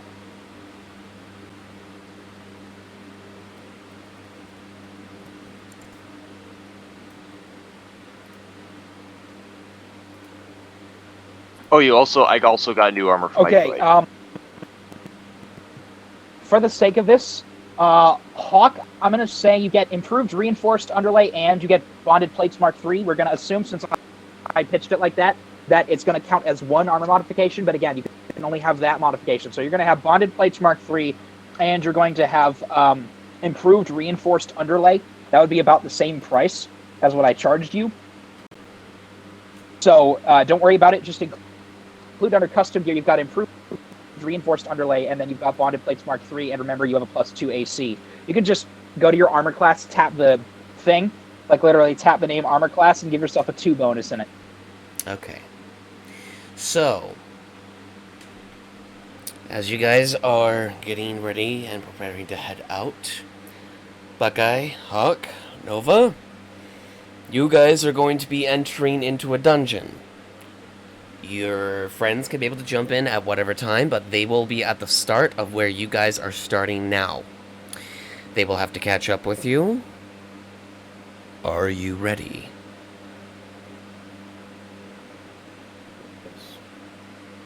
Okay. So. What was that?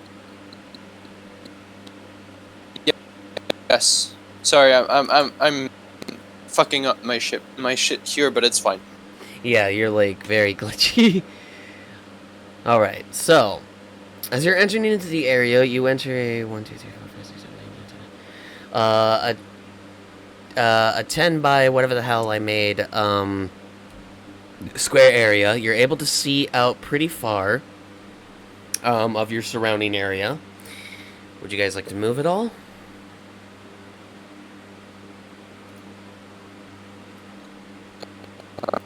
Sorry, I didn't catch that. Would you guys like to move at all?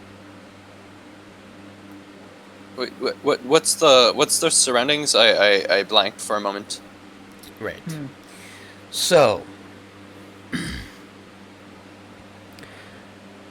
your surroundings are mostly small shopped areas within what looks like a built-in large hallway.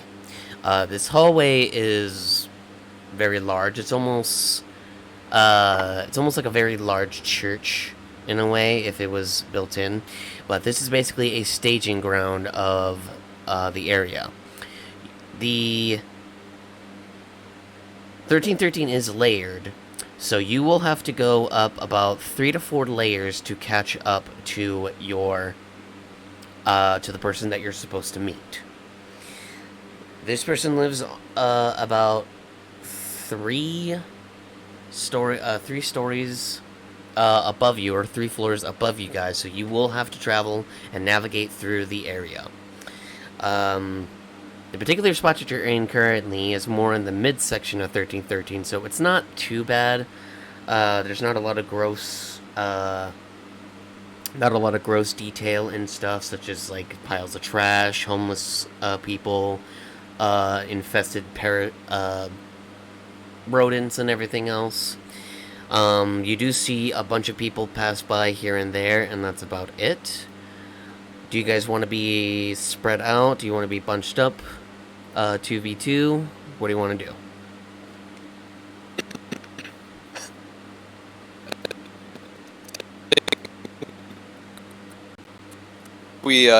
we don't want to walk too closely together, but not be too far either.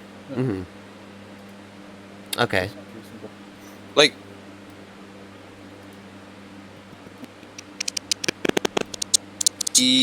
like a group. You are like So you know how scratchingly cutting out here and there. I don't know if that's my end.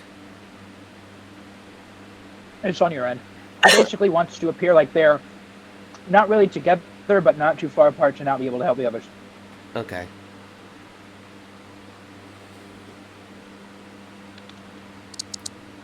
I'd say something 15, like 20 that. feet Yeah, apart. 15. One square is 5 feet of space. Okay. A square 5 feet apart.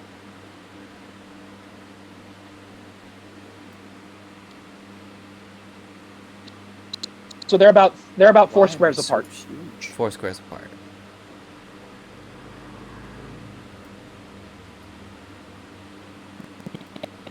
And they're all walking forward, and they're about 4 Oh squares. wait, there's a light. Okay.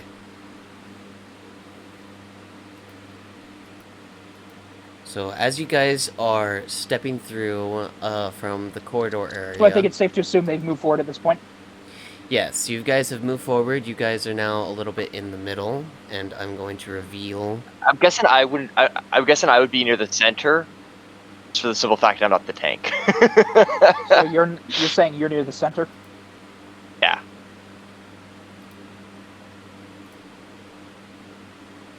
Okay. Where did my reveal tool go? There it is. Okay.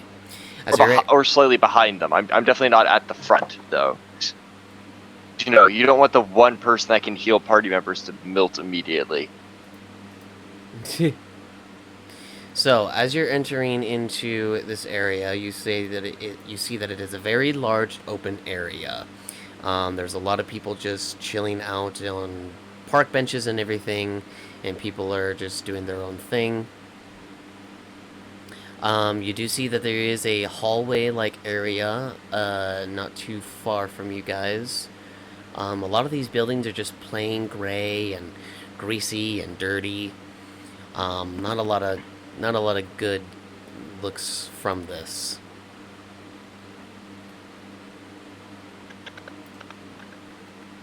How close are we to him? We've been traveling for a bit before we got here. You are just starting. Like I said, if you look on my screen, you'll see. Yeah, I get that, but he said it would take us like 2 hours to get to him. From and the how surface. long Yeah. has it? Yes. So how close are we to where he is? Give or take. You're 5 minutes in. You're like taking it slow because of how like the area is. So it's going to take them 2 hours to walk 3 levels in 1313? Yeah. Wow, okay then. Yeah, it's a is deep this area. So you've just... Oh, the reason this is a dungeon is because you have no idea where he is. You just got to trial and error it, and there are traps or enemies. Great, thanks, Plug. So yeah, so the area that you're in, there is a small little hallway area towards your left, about a couple, not too far. There's a larger one going more towards the right, that's a little bigger, and then there is a small, there's a smaller one just straight in front of you guys that people are using to get by. So he didn't give us any information about where to meet him. No.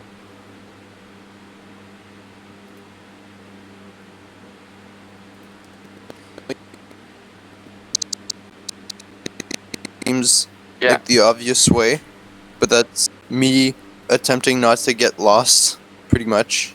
Okay. Plug, out of character, when an hour passes in-game, let me know. Okay. So, are you guys just... We are in communication with the ship. Like, we have our You communicator can, with yeah, us. you can. The comm distance is 30 miles. It's more trial and error at this point, trying to get to where he is, considering what Plug is showing us. So, you guys have access. You're within 30 miles of me at all times, I'd assume. So, which area are you guys going to pick first? Straight ahead. Okay. As you guys are going straight ahead, you are going to have to bunch up just a bit to get close to one another. So I'm going to pair you guys into this little area. I'm gonna make a. Do you want us all to make perception checks or? Yes, make perception checks.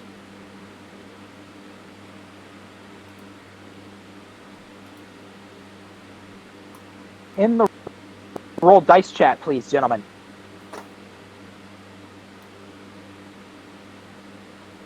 Oh, at least I'm paying attention.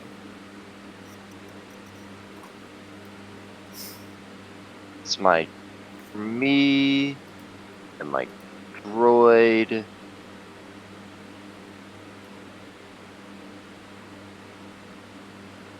it! Come on. Buckeye, are you gonna roll as well?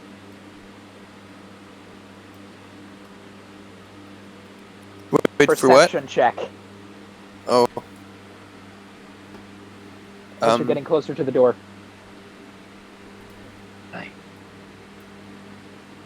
I'm looking where my perception check is. Oh, +5. Oh, His droid rolled a 21. Okay. Wait, did he really? Oh. Hang on, we'll see what Buckeye can do. By the way, Plug, I will say I'm very much liking this. I'm liking having an actual map where they get to walk around. It feels much more like an RPG. And Buckeye rolled a 23. Okay, cool. So, the droid and Buckeye are able to look around quite well. As the droid sort of in the armor still looks about and sees that there are some stormtroopers up ahead that are trying to check people. are they like in the hallway? What is the? No, they're not in the hallway. They're a little bit further up. They look like a very large patrol. There's a small band of the police there as well. Okay. I'm going to. There are people around though, right? Yeah, there's people around you. So it would be possible to pass them without engaging them. Exactly. Where are they? They are currently 700 feet in front of you guys. Or actually, no. It's the perception check, my word. They are... Good God, this area is huge. Yeah, dude. I Yeah, made this it's- huge. 13. I made this huge. This map is bigger than the other dungeon.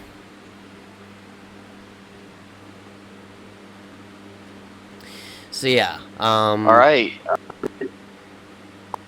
Okay. As we're getting closer, could we kind of look in this hallway as we kind of approach it? I don't know.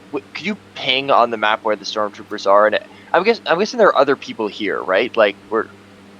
Yeah, let me do a small drawing because I didn't have time to make thingies for them. Ping them. So if you click on the main curtain. Hmm?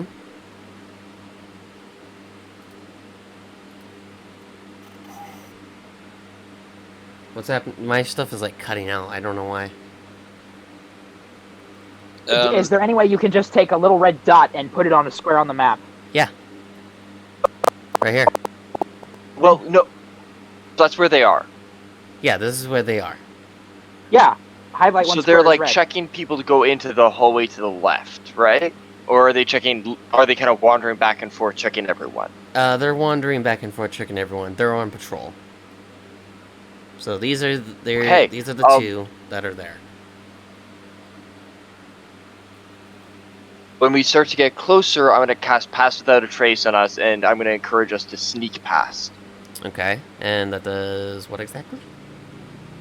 It gives all of us +10, and we cannot be tracked. Okay. As you guys are passing through, do you want to be slightly away from them?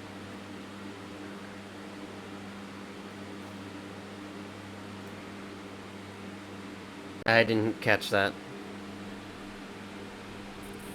You were cutting in and out bad. I can Okay, barely hear you. I have a strong connection to the internet. I can hear him. I can translate if I have to. He's asking, do you want to go close to them to see if you can inspect them, or do you want to try to stay as far away as you can from them? I want to stay pretty far away, but if we can pick out something, awesome. But security over anything else. Yeah. Okay. Let me Do the opposite of the fountain. Sorry. Yeah, do plug. something Pass different. without a trace helps them blend into the background. So, and they can't be tracked, so they leave no evidence of where they were. Yeah. So if they'll still have to make. So plug. How about this? You only open up the battle map if you need to, if we're like in an actual fight. Mhm. And Yeah. until then, you just physically describe what you're seeing, because that's pretty easy looking at a map and seeing. Yeah, So, and I have basically- it, and I have my screen recorded so that the people that are seeing this can see the map. They can actually see what's going on. That's very good. So, yeah, they're passing by the stormtroopers with pass without a trace, plus 10 to stealth. Okay. So would this be stealth check time or what? Yes, this would be a stealth check. So make me a stealth check. And we added 10 to whatever our check is. Yeah. Yeah. In addition to whatever you have.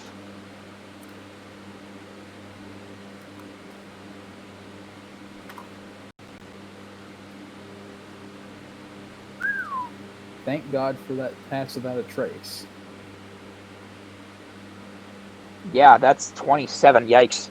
In addition to your normal stealth, a plus 10. Another 8. That's a 24. The only way they can ruin this is I thought that was a 1. Sorry, that's a 18. 18? Yeah, it's an 8. I was going to say. The droid has a 0 in stealth. Yeah. Okay. So that's... Oh no, sorry, it's Yep. a 19. Yeah, it has a plus 1. Okay, so yeah. The lowest roll on this plug is a 19. Okay. Against Stormtrooper's passive perception, which is like, what, 4? Yeah, Even- so you're... No, actually, at the very least, it'll be like 10. Yes, okay, I was making a joke. So yeah, you're able to pass by them quite quickly, as you see that there are 2 open gaps in front of you. There's a very larger one that looks like it narrows off, and then there is another one that's just narrow, but you can't really see past it because it kind of looks like it blends in a little. But in front of you is some very large buildings. They look like residence buildings and some pubs. That's pretty much what's all been around you. It's just small shops like, oh, come get this droid or fragrance or something like that. Do I see it? Do I see any thieves' cant or whatever it's called, the underworld writing? Not in this section, no. So which way would you guys like to go? We have literally no idea what we're looking for, do we? Well, I'd say in character Buckeye might have some idea where we're supposed to be going, but Exactly. I'll let Buckeye decide where we're going. I'm fine with him leading. The fuck? Nora dropped for a moment. I mean, my character would know where to go, but I, as a player, don't know. You would have to remember. So, would that be a perception check of some sort? That'd be an intelligence check. Yeah, Intelligence that'd check? be just a general intelligence check Okay. to see if you're smarts enough. Make an intelligence roll. Yikes. I have a bad feeling about this one. Yeah. I've got a bad Oh! feeling about Hey! Is that what did he get? What did he get? 19 on the die, plus 1 to a 20. Awesome. So, Plug, he'd remember a decent bit, but not the whole. Alright, so looking at this section of the area, you do recognize which path you did take, and you went left, and you automatically know where to go from here. So I'm, for this section at least, because you remember this half. So I'm just going to reveal this whole big-ass area. Also, do I sound better? Yeah, you sound better now. Okay, yeah, the screen, yeah, the screen thing was too much. We're also going to be moving pretty quickly, just because the Pass of the Trace doesn't last forever. So I want to get the most we can out of it. Okay.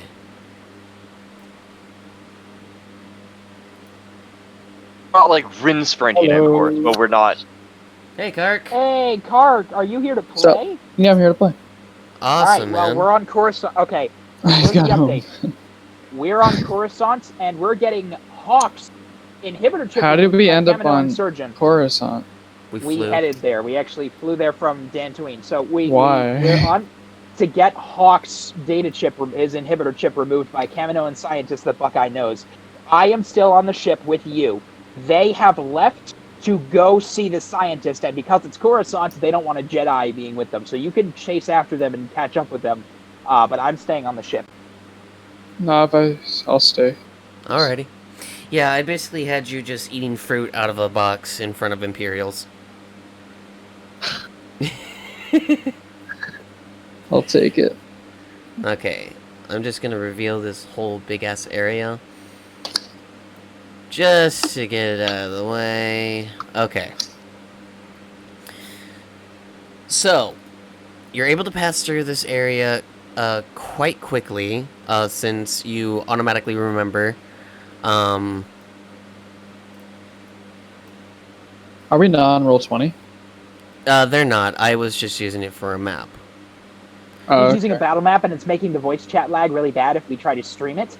So until Discord comes out with a new update, which increases our streaming quality and audio-video quality, we're gonna have to wait. But yeah, he's looking at the map right now and talking us through. Oh, I see it. Yeah.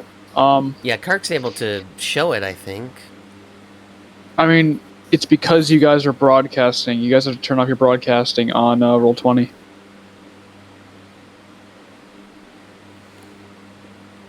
Wait, we can If you go to settings on your while you're in roll 20, you can scroll all the way down and click on I want to broadcast and click on nothing. It shouldn't interfere with anything. settings. You already have it on nothing.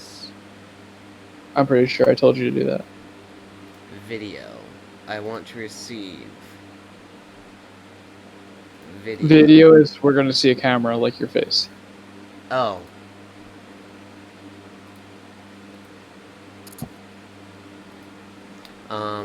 What is that? What is that background noise? That's my fan. It's hot here.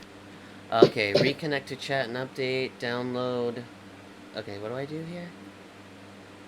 Reconnect once you have I want to receive and I want to broadcast to nothing. Okay. There shouldn't be any lag. I'll try it again. I mean, what exactly was the issue? Trying to double check. It would lag Oh, the that. voice. Is it working now?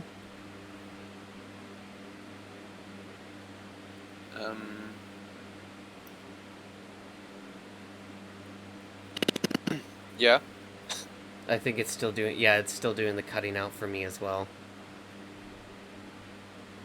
I mean, you sound fine to me. I don't know. Yeah, same. That's weird. Then maybe it's all the stuff that I have on. But anyway. Yeah, so you've went from here all the way now to here. So, right next to, right close to you guys is a couple, what looks like a couple little floating platforms. Because of this section, it has like elevators, but they're not proper elevators. They're like the floating platforms to get by. So you're able to rent them to where they go to each level, but you can't go any further than that. So you'll just pay a credit, go up, go down, and then you're on another level. Remember what level it is? Didn't Plug say it was the third? Yes.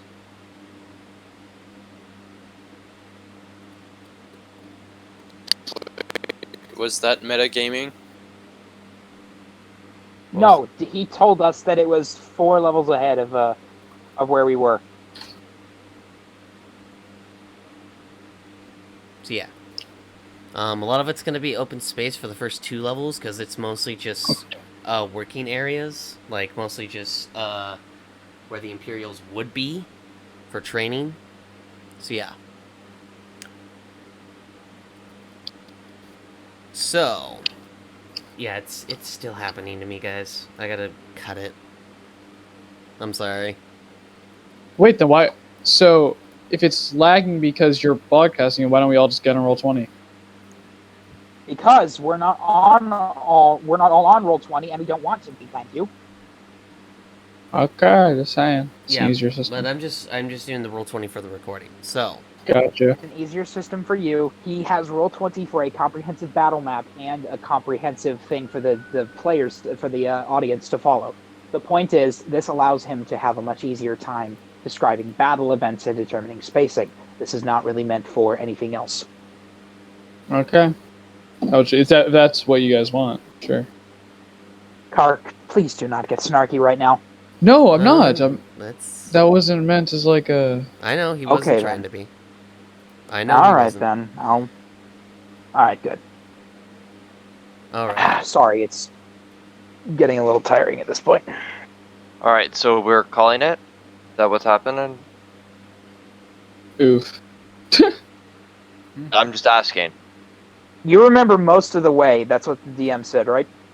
Yeah, so I'm guessing we just go on the right level.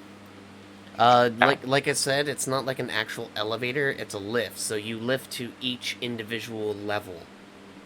Okay. Yeah. Yeah. So you'll have to take a different lift because they're on opposite sides of the map. Okay. So, Plug, from what he rolled and remembering how to get, can we at least say they get to the right floor? Can we at least say that he knows how the ways to the lift to get to the right floor, but they still have to search through the 3rd floor to get to where they need to go? It has been a long time for Buckeye because, yeah, it's been about 5 years and he hasn't been back onto Coruscant since. Okay, so could they skip 1 or 2 levels? Because they're on level 1, they need to get to level 3. Could they skip straight to level 2 or straight to level 3, depending on what you think that roll that he made is worth? They can skip over to level 2. Okay, so Buckeye, what happens is you remember the way to the first turbo lift up. And it's literally just an open cargo lift is what I assume, Plug, right? Yeah. Okay, so you're on the 2nd floor. I'll let Plug handle from there. Sorry, I need to step in and clarify sometimes. Didn't Plug say that it was like an Imperial training area? Some of the floors are, not all of them. Like I said, Okay. 1313 is layered, so some floors are going to have 1313 civilians. has multiple floors. Yeah, some layers are going to have just civilians, some layers are going to have construction of Imperial stuff or training. So, you enter into the 2nd floor, which is this nice little opened area, and you see a narrow hallway going out to the rest. I'm assuming you guys are going to move out to there. Yeah. Okay. Indeed. Alrighty. So, as you guys are doing that, just let me... We are being actively like we were keeping our eye out for stuff and listening. So Yeah, as you are approaching, you do see that there is a much larger patrol up ahead, which is actually accompanied by a tank. Oh, fuck. right, pass without a trace again. Let's loop Well, around you it. still have it. Oh, awesome. We loop around it. We're being very cautious. Alrighty. Let me... So, as you guys are going down the hallway, before you go there, there's a sideway area that leads to a small thieves' shop that you were mentioning earlier. Nice.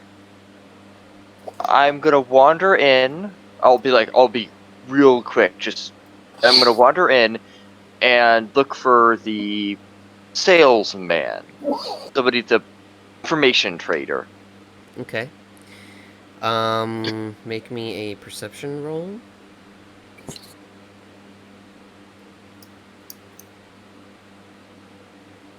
Can my droid roll as well, or just me? Just you, since you're the only one doing it.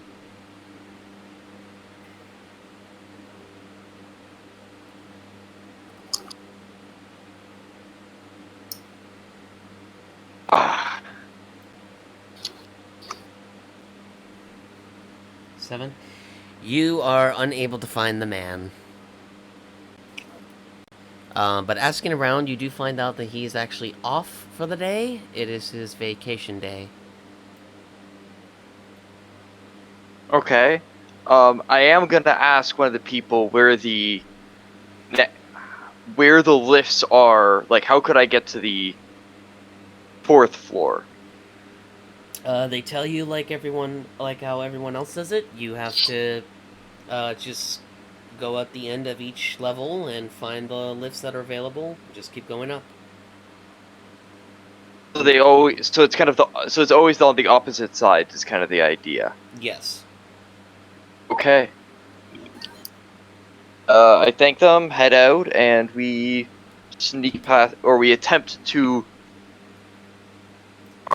pass the Imperials stealthily off the side. Okay.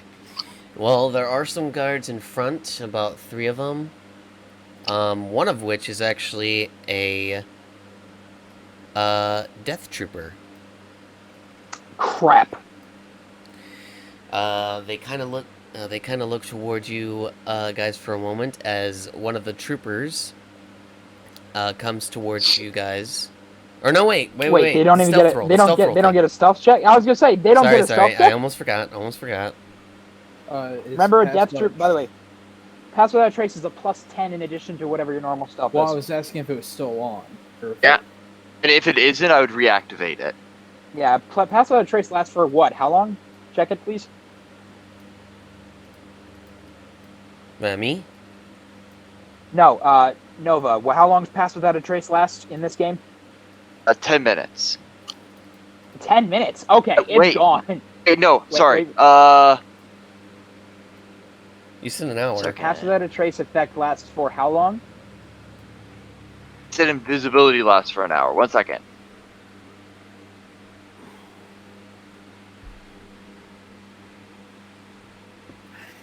Yeah, apologies if this is more of a quiet session No, today. hour, sorry. It lasts for an hour. Okay.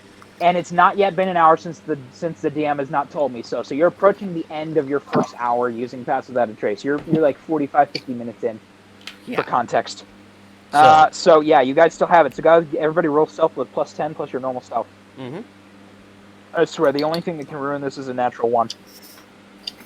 That's a 3, Buckeye. It's on that 1. Don't jinx it. Whoops. I'd never ever say whoops. No, it's I changed chats by accident.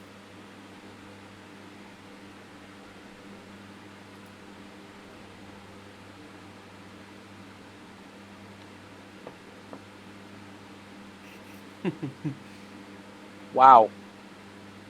Wow. Okay then. Interesting. Well, Still, the sad thing is, it's still probably high enough to pass the perception of a lot of things. cool. So, DM, does everything have a lower passive perception than 16?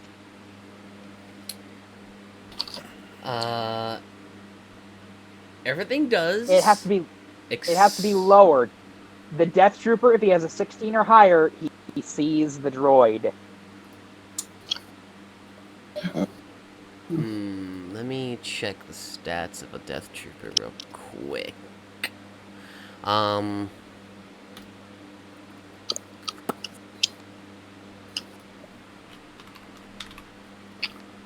No! Doesn't. What is it? 14. Passive perception 14. is... Nope. It's not. Okay then.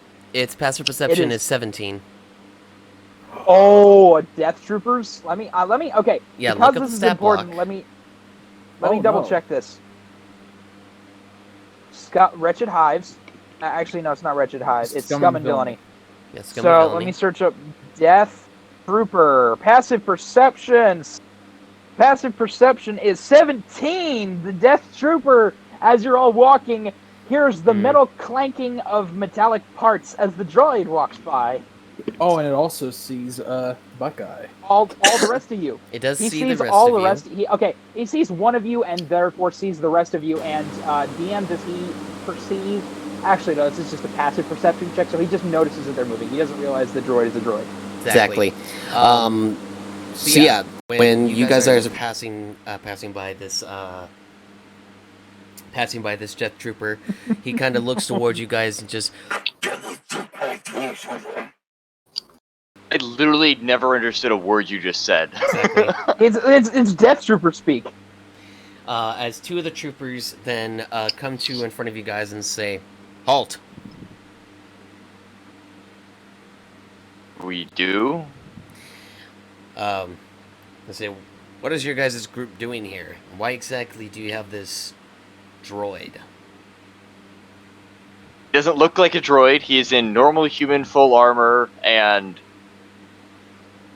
The Death Yeah, Troop- he's in normal armor. he looks like They haven't perceived that it's a droid. They just think it's a guy in armor. The Death Trooper looks over towards the, kind of walks over and looks towards the... to get investigate all of us, because otherwise he's just picking out. Yeah, he's investigating all of you. Okay. Do you want me to make a mechanics check versus to see if I could, if my designing was good enough to hide it? You can try. All right, so he's gonna make a plug for this. He's inspecting them. Yes. So that would He's gonna be... he's gonna make a perception check. He's gonna make a perception check, which is a +7. So D20 +7 for you, and then you're gonna make a Nova. What is it? A mechanics check, which is Would this- technology plus your proficiency. Would this have been my tinkerer's tools? Would this have been my ability to tinker with my droid and make it flow and be effective? Yes. Okay. All right. Do you have proficiency or expertise in your tools? I have expertise on that. So add double your proficiency Oh. to your roll. That's a... So it's your technology plus double your proficiency modifier plus a D20. Well, Yeah, we're +3 still, right? What do you mean? Proficiency bonus wise. Okay, what's your technology bonus? I have an intelligence of 18. Technology. Yes, I have a technology of +7. Okay, plus double your proficiency bonus, which is currently a +3. So that's 6. So you have a plus 13 to this roll. D20 plus 13. Well, I rolled a 20. Oh! There we go. Oh my word! I Oh, that was so waiting. close. I was waiting too. Oh God, Oh! that was great. Oh! Hold on, let me. I'm gonna shut up now. Epic. We gotta I'm glad I was able to help show the make- audience this beautifulness real quick. Look at that right The here. Death Trooper rolled a 22 on his perception, on a 20 on his perception check, and Nova's technology gave him a 22, barely convincing him to just move on. So I'm glad I was able to help sort that, but I'm not the DM, so I'll shut up now. That's fine. So the Death Trooper kind of looks towards your group for just a mere second, as he kind of inspects the droid as your droid just sort of looks at him, very casually and very human-like, quote unquote. As the Death Trooper then goes away, just does a growl like. As the two troopers say, "Let us see some identification."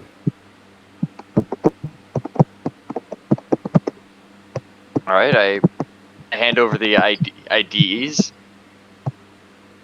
Wait. Your IDs or the ID cards that we got? Remember the cards are supposed to be for zones that are under certain restrictions. Yeah, not sure imperial occupation, like this place. Okay, I just want to make sure and be careful that we don't. Yeah, here's let's make sure about this. Hey, DM, would this stuff work here? Yes, it would. We hand over those cards, which there's a perfect number. Okay. By the way, those are not one-time uses. By the way, right? They're just access cards. Yeah, they're just access cards. So the troopers look Woo! towards the cards for a moment. They look. They look over them. More Mentel. What business were you guys doing there? Just some ship repairs. We're actually heading over to do some trading. Ah, I see. Alrighty, you're free to go. Thank you. He hands back the cards. You guys go about your way. The death trooper kind of stares at you guys for a moment, then just shakes his head and just gets back in the stance. So, you guys pass by, and you are able to get to the end of this corridor, which is very large. It's another big open market area, so there's like fruit stands and other stuff like that that you can properly see. There is a hallway or corridor that leads down, or that you guys pass by towards the left, that leads down to somewhere. And then Down and to the left? Yeah, on the map. That's what I mean. I basically placed you guys in the middle. So the three paths they have to choose from are what, Plug? Say them. There's the three paths. There's one towards the right, going up further. There's one towards the left, and then up even further, there's a large open area where the lifts are at. Okay, so for the sake of consistency at this point, let's say it's been an hour, because it was like 50 minutes when you were talking to the guys, and you're walking forward now. So Pass Without a Trace is officially off, and Nura's going to make another wisdom save. He passes. Continue on. Okay. So, where would you guys like to go? The lifts are up ahead, right? That's where we're... Yeah. The lifts are up ahead. That's where we need to go. Do we see anything in the way of that? Like, do we see a whole bunch of stormtroopers, like, between us and them? There seems to be two stormtroopers right next to the lifts that are mostly just guarding it. And that's about it. You don't see them checking people, or they're just kind of staying there, like, basically cops at a corner? They're just checking people. They're just asking people their business of why they're using the lift, of where they're using a lift, and to inform them about stuff, and that's about it. Okay, how many floors are there? Are there 5 or 4? There are 4 floors.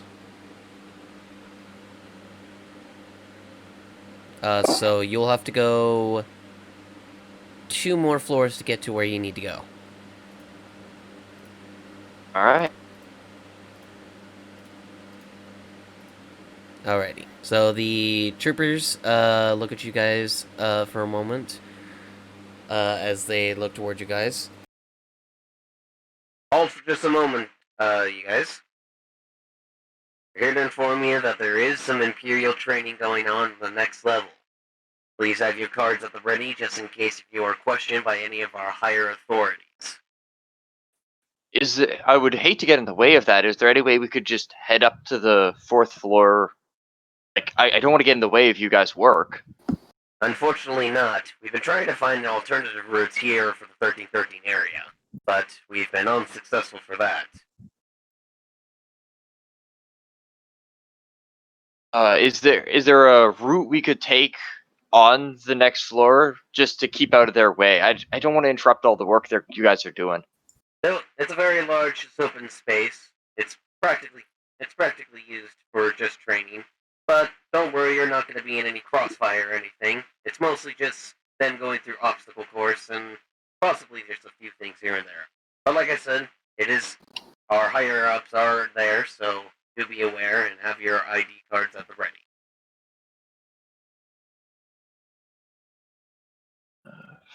Fair enough. Has anything been going on recently? Like, there's a whole bunch of we saw a tank earlier.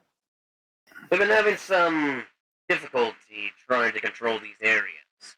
Apparently, there's a hut in hiding that we're looking Freaking huts.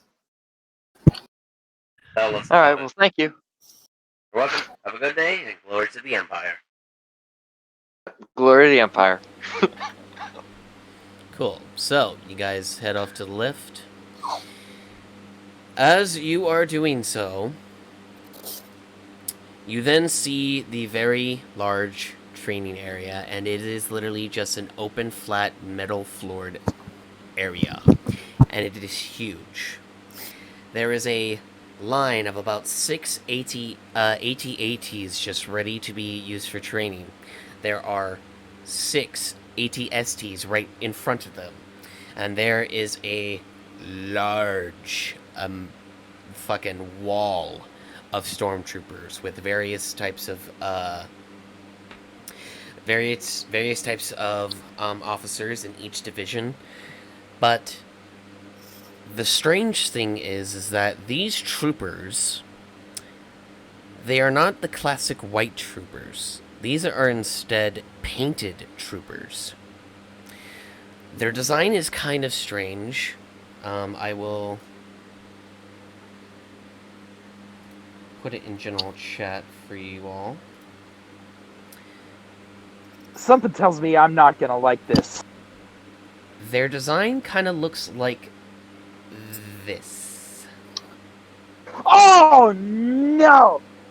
Oh, does anybody else recognize those? That looks familiar, but I can't place my finger on it at the moment. What type of role would it be to figure out what these guys are? I don't think you can roll for these. You can't. No one has ever even seen these type of troopers yet. At least outside of Coruscant. You're laughing? You know exactly what kind of troopers these are, and you're laughing? I am. And I'm tired of pretending they're not.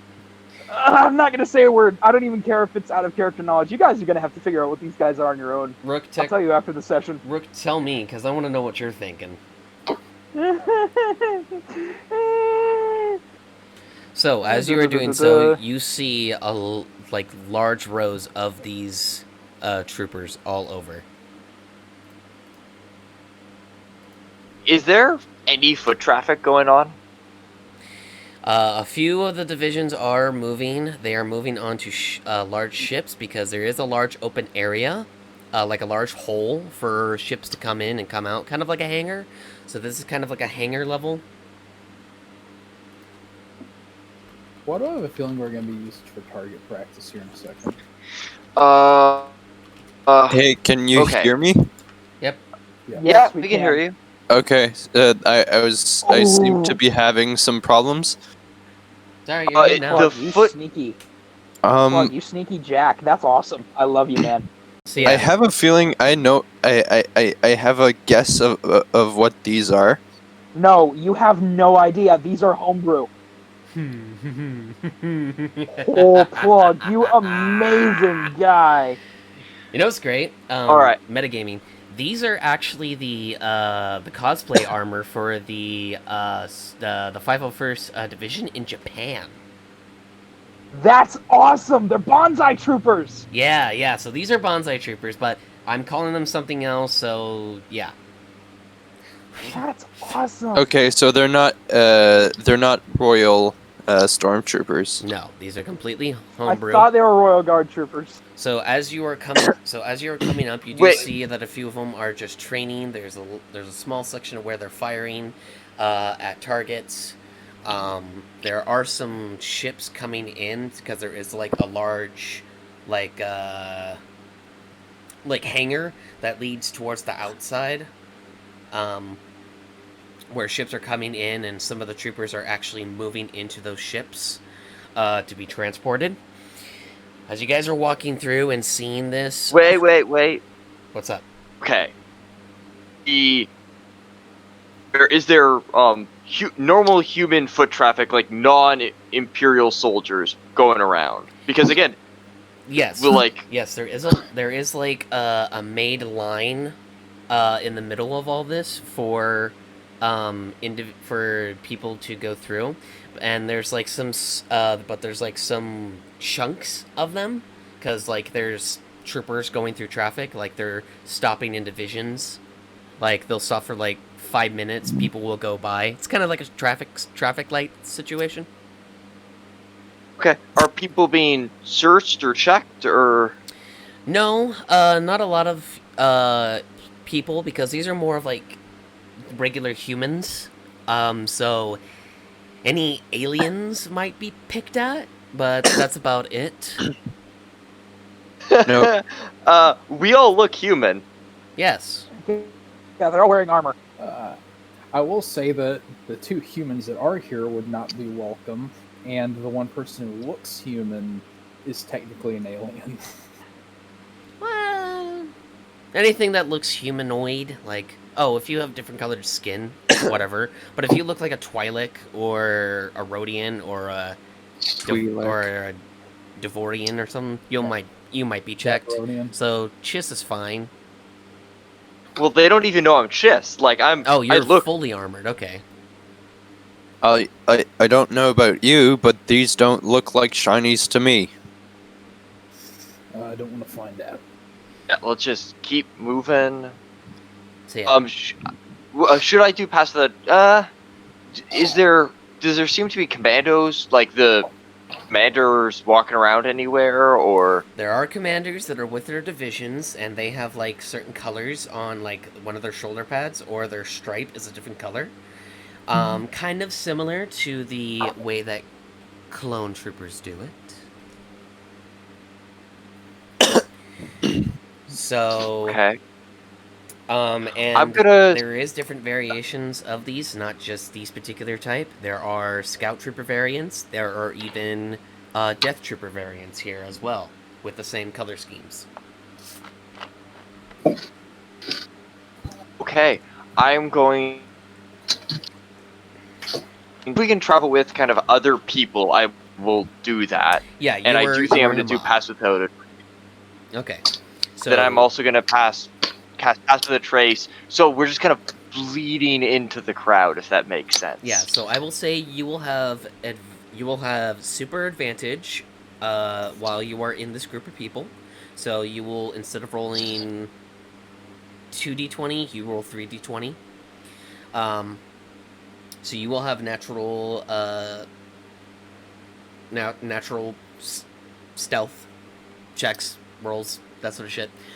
So yeah, as you are doing so, you then see that there is a large billboard, or like the holo TVs that are around the area, as a few of them are doing propaganda. As then there is coming in of a report from the Emperor.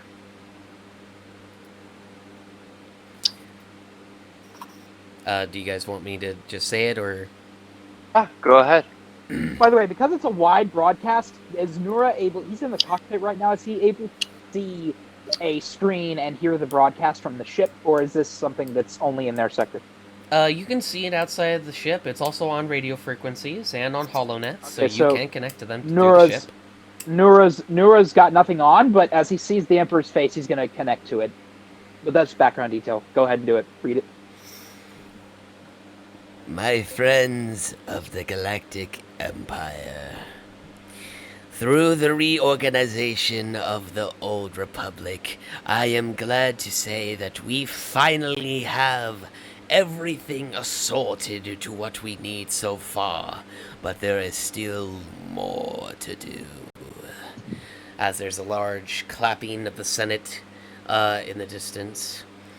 And through this, a higher security system has been placed on Coruscant, not just here, but in also other systems, to counteract possible rebellion that may be playing into our... He's trying to He's trying to think as he kind of looks off to the side as his advisor like whispers in his ear, and he shakes and nods his head. To ensure the security of our system here and the homeworld of the Empire, a new division of troopers will be presented. I give you... as you now see that multiple cameras are panning all around the area that you guys are in, as he then says with a maniacal, toothy grin, may I present the new division of the Grand Admiral Brigade. As the Imperial music begins to play and everything, as you see in the distance, Grand Admiral Tarkin.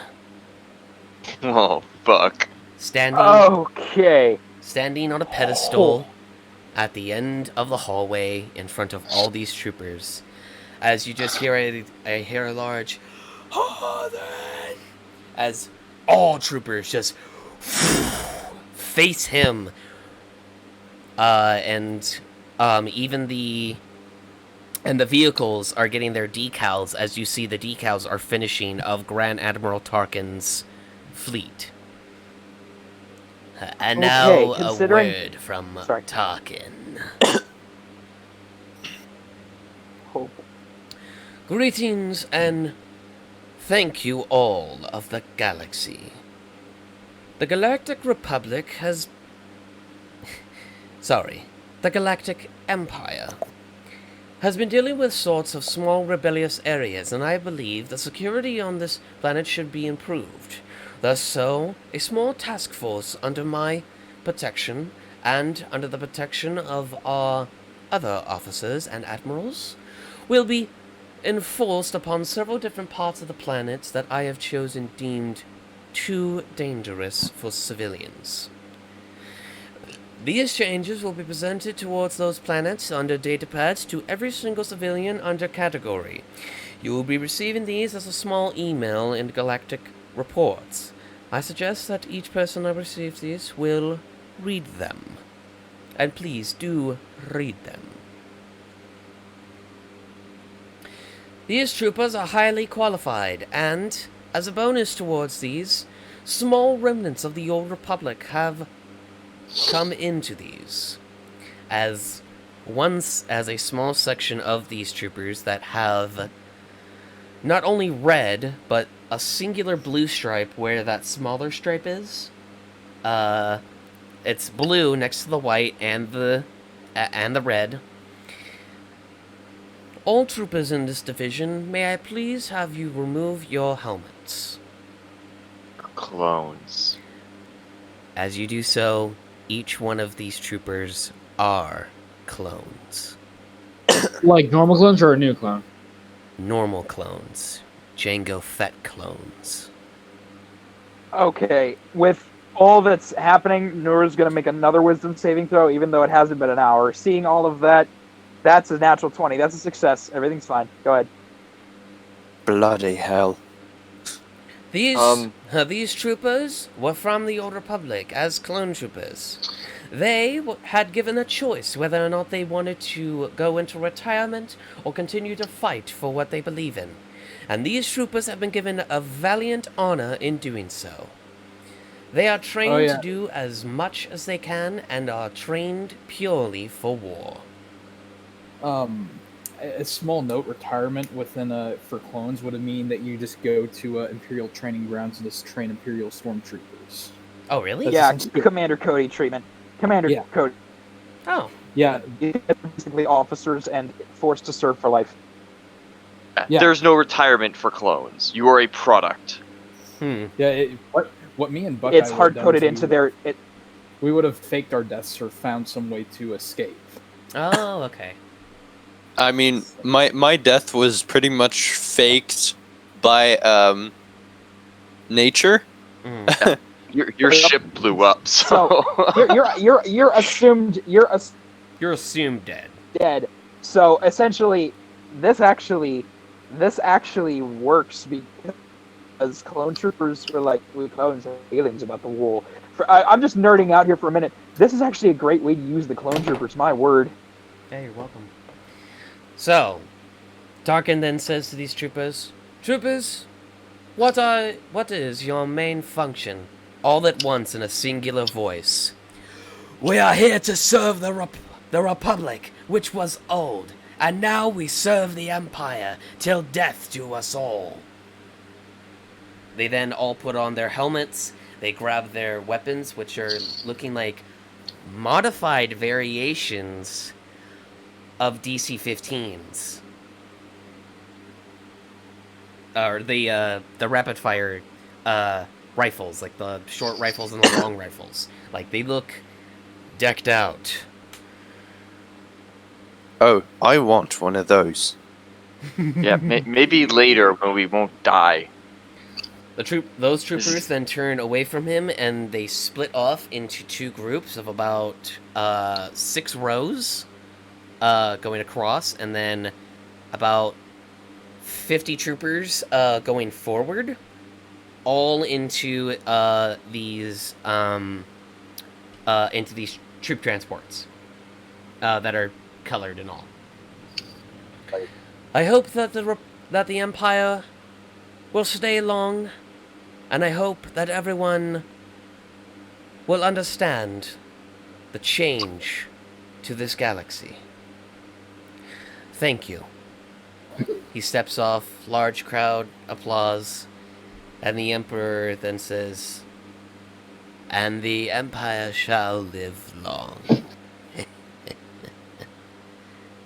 Communication cuts, goes back to, and now your regularly scheduled programs. Doing so, you are now able to pass by. You were able to pass by all of that because you were constantly moving, and you were able to get to the lifts. You are now on the last floor, and Buckeye, make me a perception roll.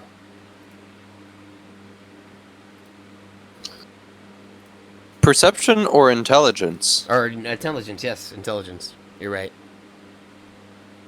So that's +1.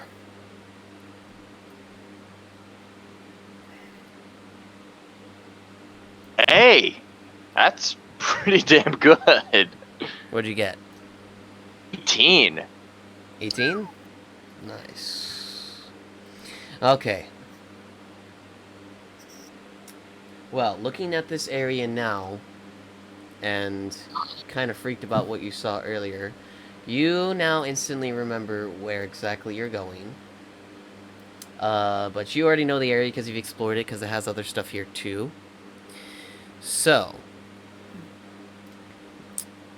I just gotta move you guys real quick. This over there. Do that over here.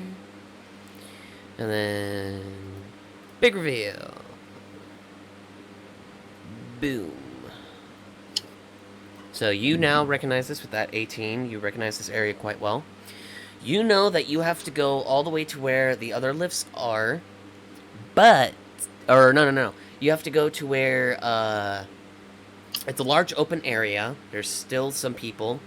As you see that there is a short cut to a left that you have to take. And then there is a narrow passageway that you have to go, and it is very small. It is only made for like one person to go through. It's kind of like an alley. Okay.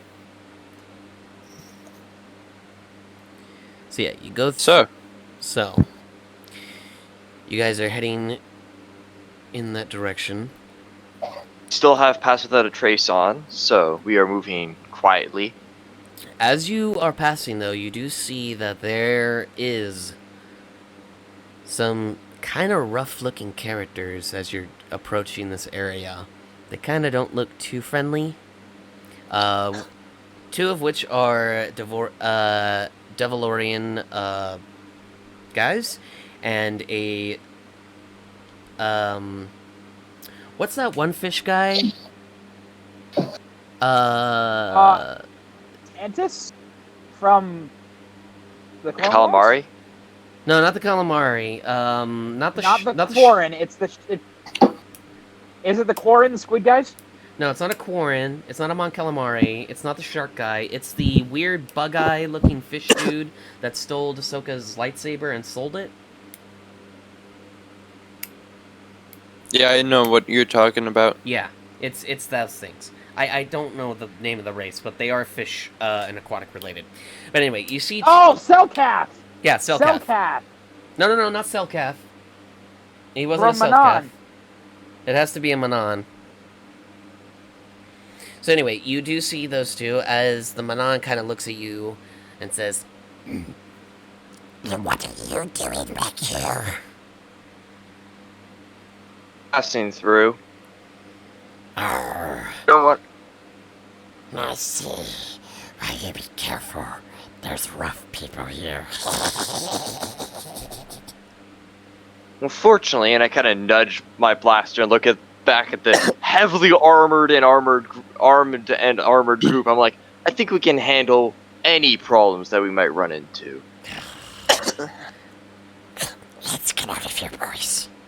as they then just look towards you guys, kind of snarl, and then just go away. So you guys are able to all fit through this narrow corridor, where you do see the door that leads towards. There's multiple doors.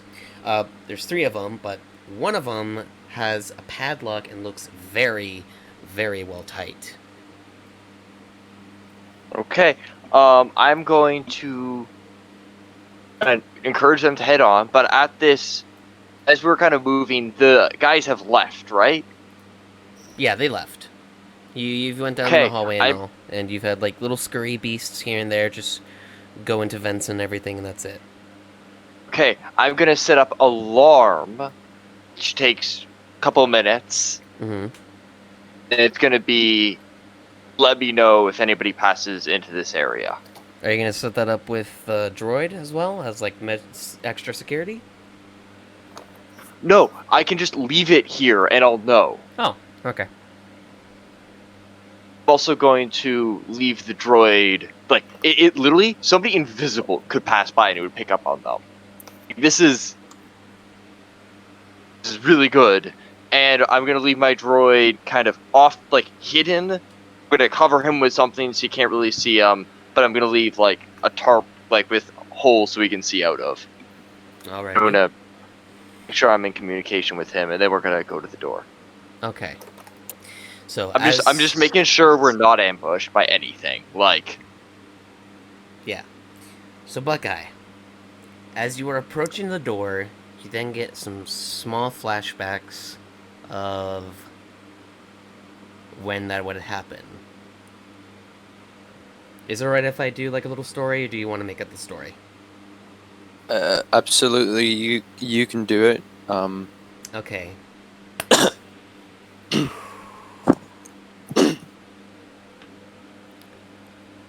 You receive a flashback to when you had first came to this place. You had heard about what had happened. You had heard during your time in the war. You had heard that some clones were rumored about having these chips in their heads. You didn't know who to trust to be able to ask for this, and let alone even know. But at the time, you were a bit tipsy with a couple friends. Though your friends had left, you had stumbled and had a little too much to drink at the time. To where you had stumbled in the back of this alleyway, where a Kaminoan had found you. It then pans back to where you're back in reality.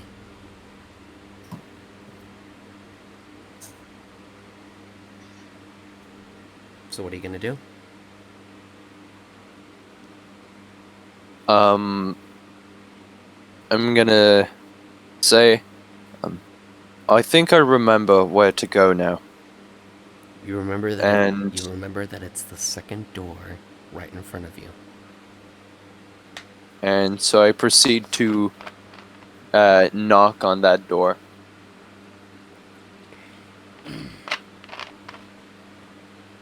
As you do so, one of the a little flap that's cylinder-like opens up as an eyeball comes out. Opens up. It's like the security one. As it looks towards you and says, We have an appointment.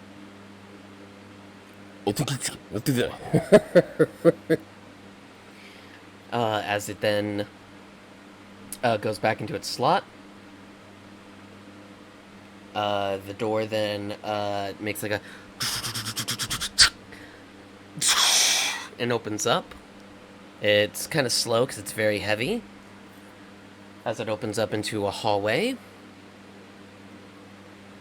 And you do see the lady, who is another Kaminoan, at the front desk. She looks towards you and says, "Greetings. Do you have an appointment?" We do. She kind of looks at you for a second and says, "Strange. You sound familiar, and that's rare." The door, you then hear the door close behind you guys and lock once more.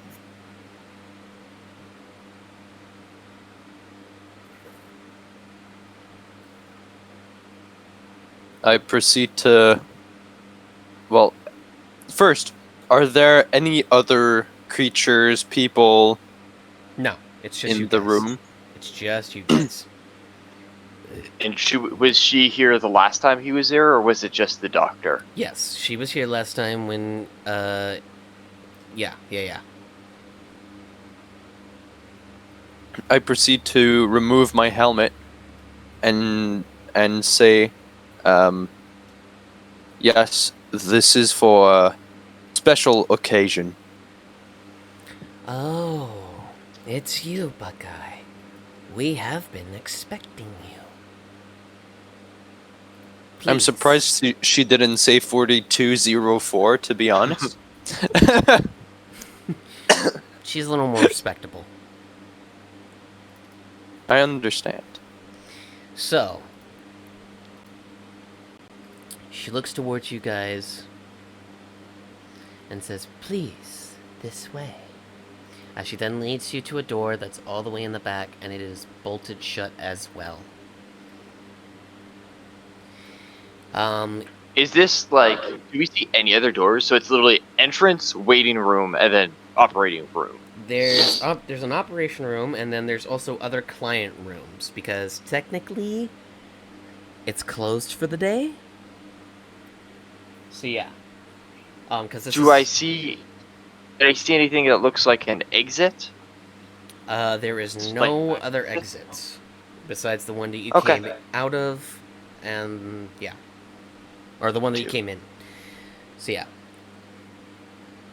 So she then She then places her 3 fingers on the door as it makes a.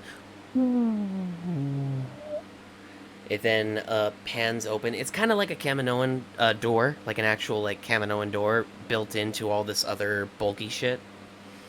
As it just does like the little cool like flap slide in, and you see, as you are looking into this room, you see that it is a full Kaminoan setup of basically a laboratory. It looks like a Kaminoan laboratory.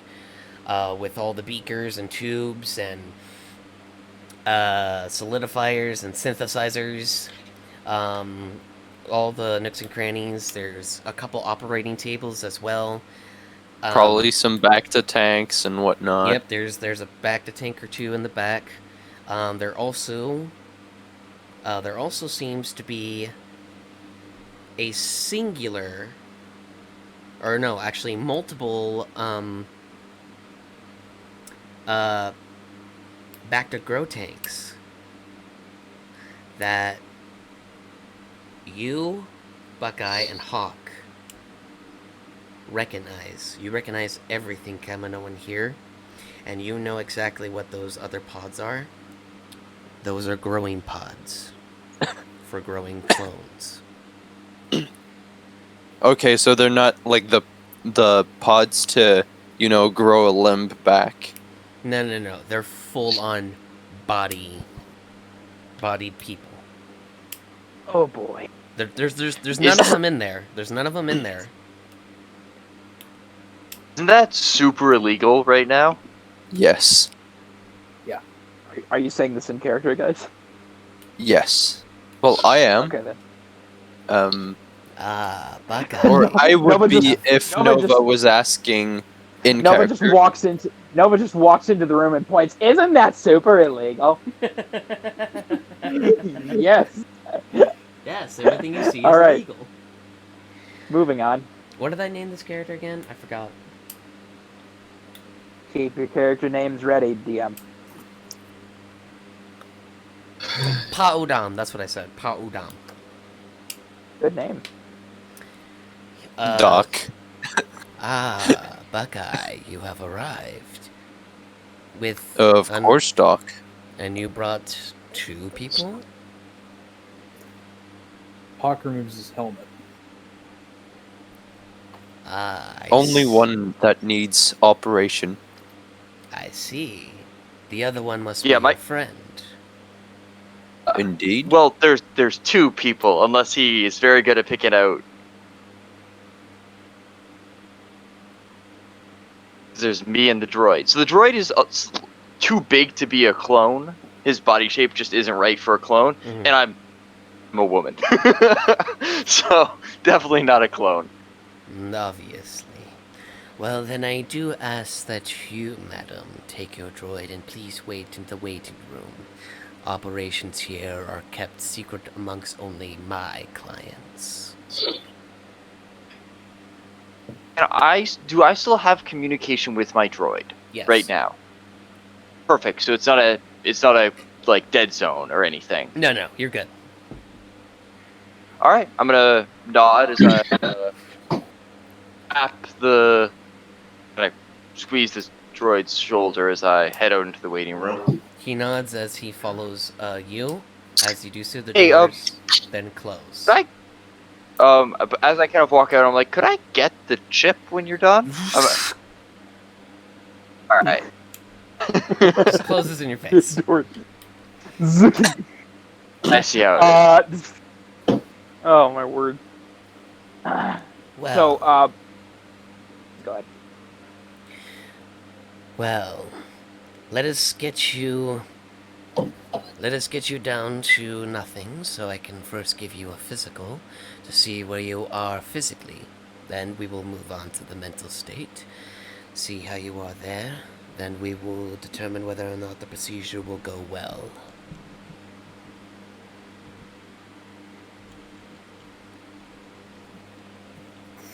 I cannot hear you, Hawk. It's my cat started walking across my desk as it started staring her down. Oh, okay. Sorry. Alright. Plug, you see my DM? Now I do. Got it. Thank you. Okay. So, as you get down to nothing but what would supposedly be your trousers, and your brother, Buckeye, are you wanting to look away? Yeah, There's no better way to voice. I'm in the philosophy that that's kind of gay. No, Do not talk about that robot chicken skit, please. I was just thinking the robot chicken skin, dude. My father literally asked me like my father asked me like what kind of like stuff do people talk about when they think about how they're all the same, and it was like, yeah, there's been discussions around. Okay. Anyway, Okay. he turns around. The Kaminoan the Kaminoan does a physical on you and looks you over and says, "Well, you physically are well, and it seems the extended growing process is still stable, which is good. Now let's check your mental state." As he then gets a small, like, little crown device. It has, like, multiple, like, little hole sections, which are kind of cool. As he places them, as he places it on your head, bend over and cough. Yes, shut up. By the way, just because your clones are both 18 years old by this point, 10 at the start of the Clone Wars, 3 years, and then 5 years. So yeah, you're physically 36, but because of your enhanced training, I would say it doesn't impose anything. Not trying to DM you, just saying. Yeah, physically you're 36. I think so... I'm physically younger because cryo and whatnot. Yeah. Yeah, you were in cryo sleep for 5 years, so physically you are 26. You look 10 years younger than Hawk. Hawk is a little bit more steely-eyed, a little bit less spry. Not like worse off, but like Hawk, you're not as live as he is. I don't want to. So then I turn around because I don't want to see his old-looking body. Shut up. Kidding. Anyway, Hey physical guys, passes. sorry I haven't been doing stuff tonight. I don't feel well. I'm just gonna. Hey, Kark, no, I get fine, it, man. man. Have a good night. Have a good night, guys. See ya. Alright. We're gonna keep going. I want to keep going on this. I have the day off tomorrow. Screw it. So, he puts on the crown device on towards your head. It is connected to a single wire that is connected into like a computer system. The Kaminoan is doing the work on it, checking your mental vitals, and says, "Oh, this is interesting.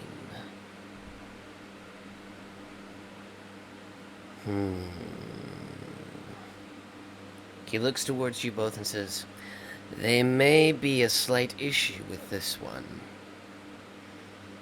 Due to recent activity of your encounter with possible Force sensitives, the chip is highly active and very irritable. Removing it could possibly injure your brain, at least mentally, to where it will still feel like the effects of the chip are lingering. However, some slight medication could easily uphold this. But however, if this procedure goes wrong, then you may lose your life, Hawk. Are you willing to do that?" I'd rather lose my life than put the others at risk. And Buckeye, what do you think of this? It's up to you, brother. Either way, we both know the risks. If you're willing to take them, I'm ready to vouch for you. So Buckeye, as you're saying that, you then get a flashback of what had happened when the Doctor was a bit more younger. He kind of has like the fin, you know, the concept art for Kaminoans have that large fin for males. His back then was like a lot shorter. Now it's just like whoosh, like a full-on fat mohawk. Yeah, that's how it is. And when I saw that, it was really cool. You do get a flashback of how the procedure went, and the Doctor at the end of it says, "You are in perfect health," as it sort of echoes and comes out. As we now see that you've been zoned out a little bit, and you see Hawk. Now, at the examination table, he is... his arms, or your wrists, and your feet and midsection are covered up for restraint.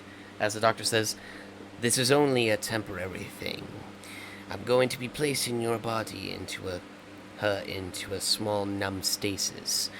This is the only part that will actually hurt. Everything else, you won't feel a thing. However, it will cause a little bit of nauseousness. If not, you may go into a small bit of sleep. It won't take long. It'll be only 15 minutes at most." So, he then grabs what looks like a small syringe, from his hand. Are you ready, Hawk? I am. Okay. Then let us begin. He then presses the needle in towards your jugular. It's like a very thin needle. Like you could easily just patch up that with a band-aid.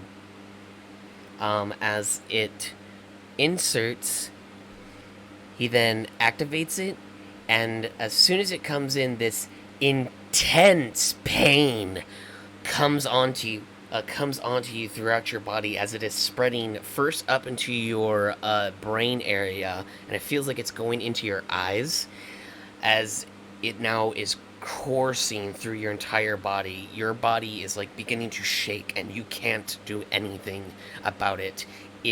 You're trying to physically like not really fight it, but your body is like telling you to fight it. Make me a Constitution saving throw, please. Okay. Just making sure I'm... Okay, so this is going to be a straight D20. Because I optimized myself for sniping, not... 9. Okay.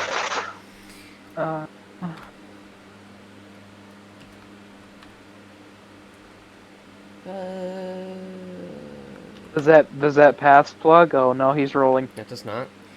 You take 2d4 damage. So as you are like doing so, your bones are like jolting and like trying to act like as though like you're physically trying to fucking kick someone's head in, but you're kicking the metal, so you're like just bruising your own bones. So you take 5 physical damage or bludgeoning damage should be. So eventually he's like still going. He takes the needle out. He then quickly, with another tool in his hand, just does a small little like fire, like a quick little like plasma blaze. Just like it kind of like it's like a little sharp burn, but doesn't do much. So that's an additional 1d4. So you take an additional 3, so a total of 7. So after some time, your body's just still like doing the conversion, but then it slowly stops. It's getting slower and slower until you can't feel anything at all, but you're still aware. As you're looking around, the effects are beginning to kick in about 5 minutes as the doctor is preparing the tools and the robots. As a medical droid, the one with like the microphone on his mouth that's sort of see-through. What type of droid is that? Or the name of that one? Is it the same one that tended to 5s? The one that tended to 5s, the one that was also the one that helped Luke in the back to tank. Oh, Yeah, that's that's a standard medical droid. Okay, yeah. It's just a medical droid. There's a number for it, but I forget, and it doesn't matter. If you say medical droid, that's what I mean. Yeah, there's a standard medical droid. There's also one of the like weird, creepy-looking spider ones that attended to Darth Vader. Oh boy, yeah, the tall medical droids. Yeah, as it kind of just pans over towards you, it then looks over at your head. Does your character have hair on top of your head, Hawk? Yeah, it has some. It looks like it hasn't been shaved in like a few weeks, probably. Okay. The doctor looks over and says, "The droid here will give you a slight shave so we can get the indicated spot." As you then see, like, a small, like, little, it's a small little buzzer as it just, as it sort of just, small like, shave. as it sort of just, like, is trying to position its body to where it can get it, and then just a small section of your hair, in a way that would still look good in a galactic haircut. Oh, you could just shave it all off if you wanted. Just do the open. That's what he would do. Plug in a medical circumstance, it all comes off. Okay. Yeah. So the medical droid is just going along each section, kind of like mowing the grass in like a pattern, just slowly. Oh my word. Yeah.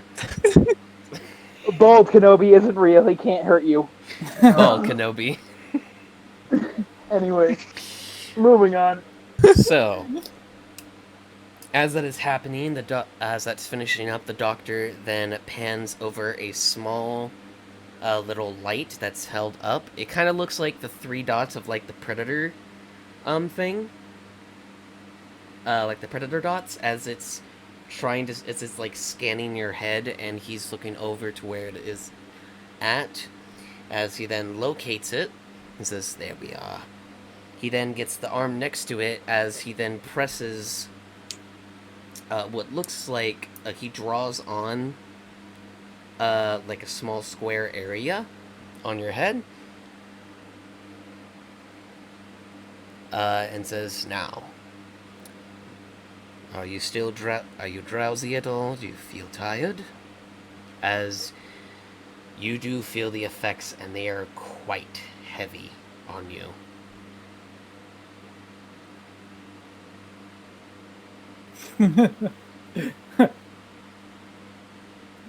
Oh. He's not gonna have to roll another con save. It's just out like that. Yeah, it's just like that. Wow, then. So yeah, as the effects are beginning to kick in, you are beginning to feel a little sleepy. So make me a charisma saving throw. You have. What? It's Sorry. Go ahead. It's basically like the sleep spell. You don't have to You don't have to justify. Go ahead. Yeah. So make me a charisma saving throw. You have to beat 18. Oh boy. Oh no. Ah. Almost. All right. So as the effects kick in, you then go to sleep. Yeah, guys, I feel completely.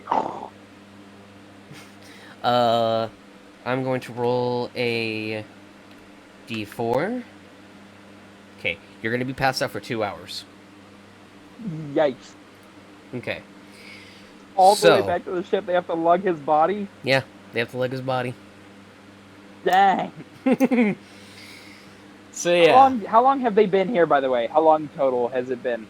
They've been here for another hour, because the doctor Okay, said to set up stuff. It's another saving throw, and nothing happens. Keep going. So, the doctor finishes up quite quickly, but makes sure that he gets precisely where he's at for it. As he's doing this, he's manhandling it, but in a way where he's professionally doing it. So he's taking, like, slight bits from, like, the glass portion of the chip, so that he takes out the inhibitor portion. And slowly, after about another hour, he finishes up and got it. And holds it and picks it up with a pair of tweezers and holds it in his hand and says, "My goodness, this inhibitor chip was on the brink of almost breaking. He must have taken some head trauma. But in any case, it is now removed."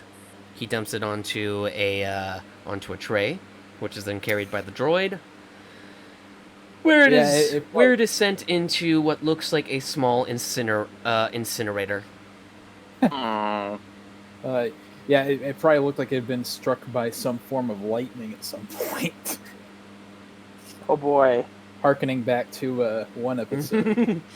Particular. You guys can check that out. Boy. You guys can check that out down in the description. Anyway. So the procedure goes well, as the doctor looks towards Buckeye and says, "He's going to be just fine.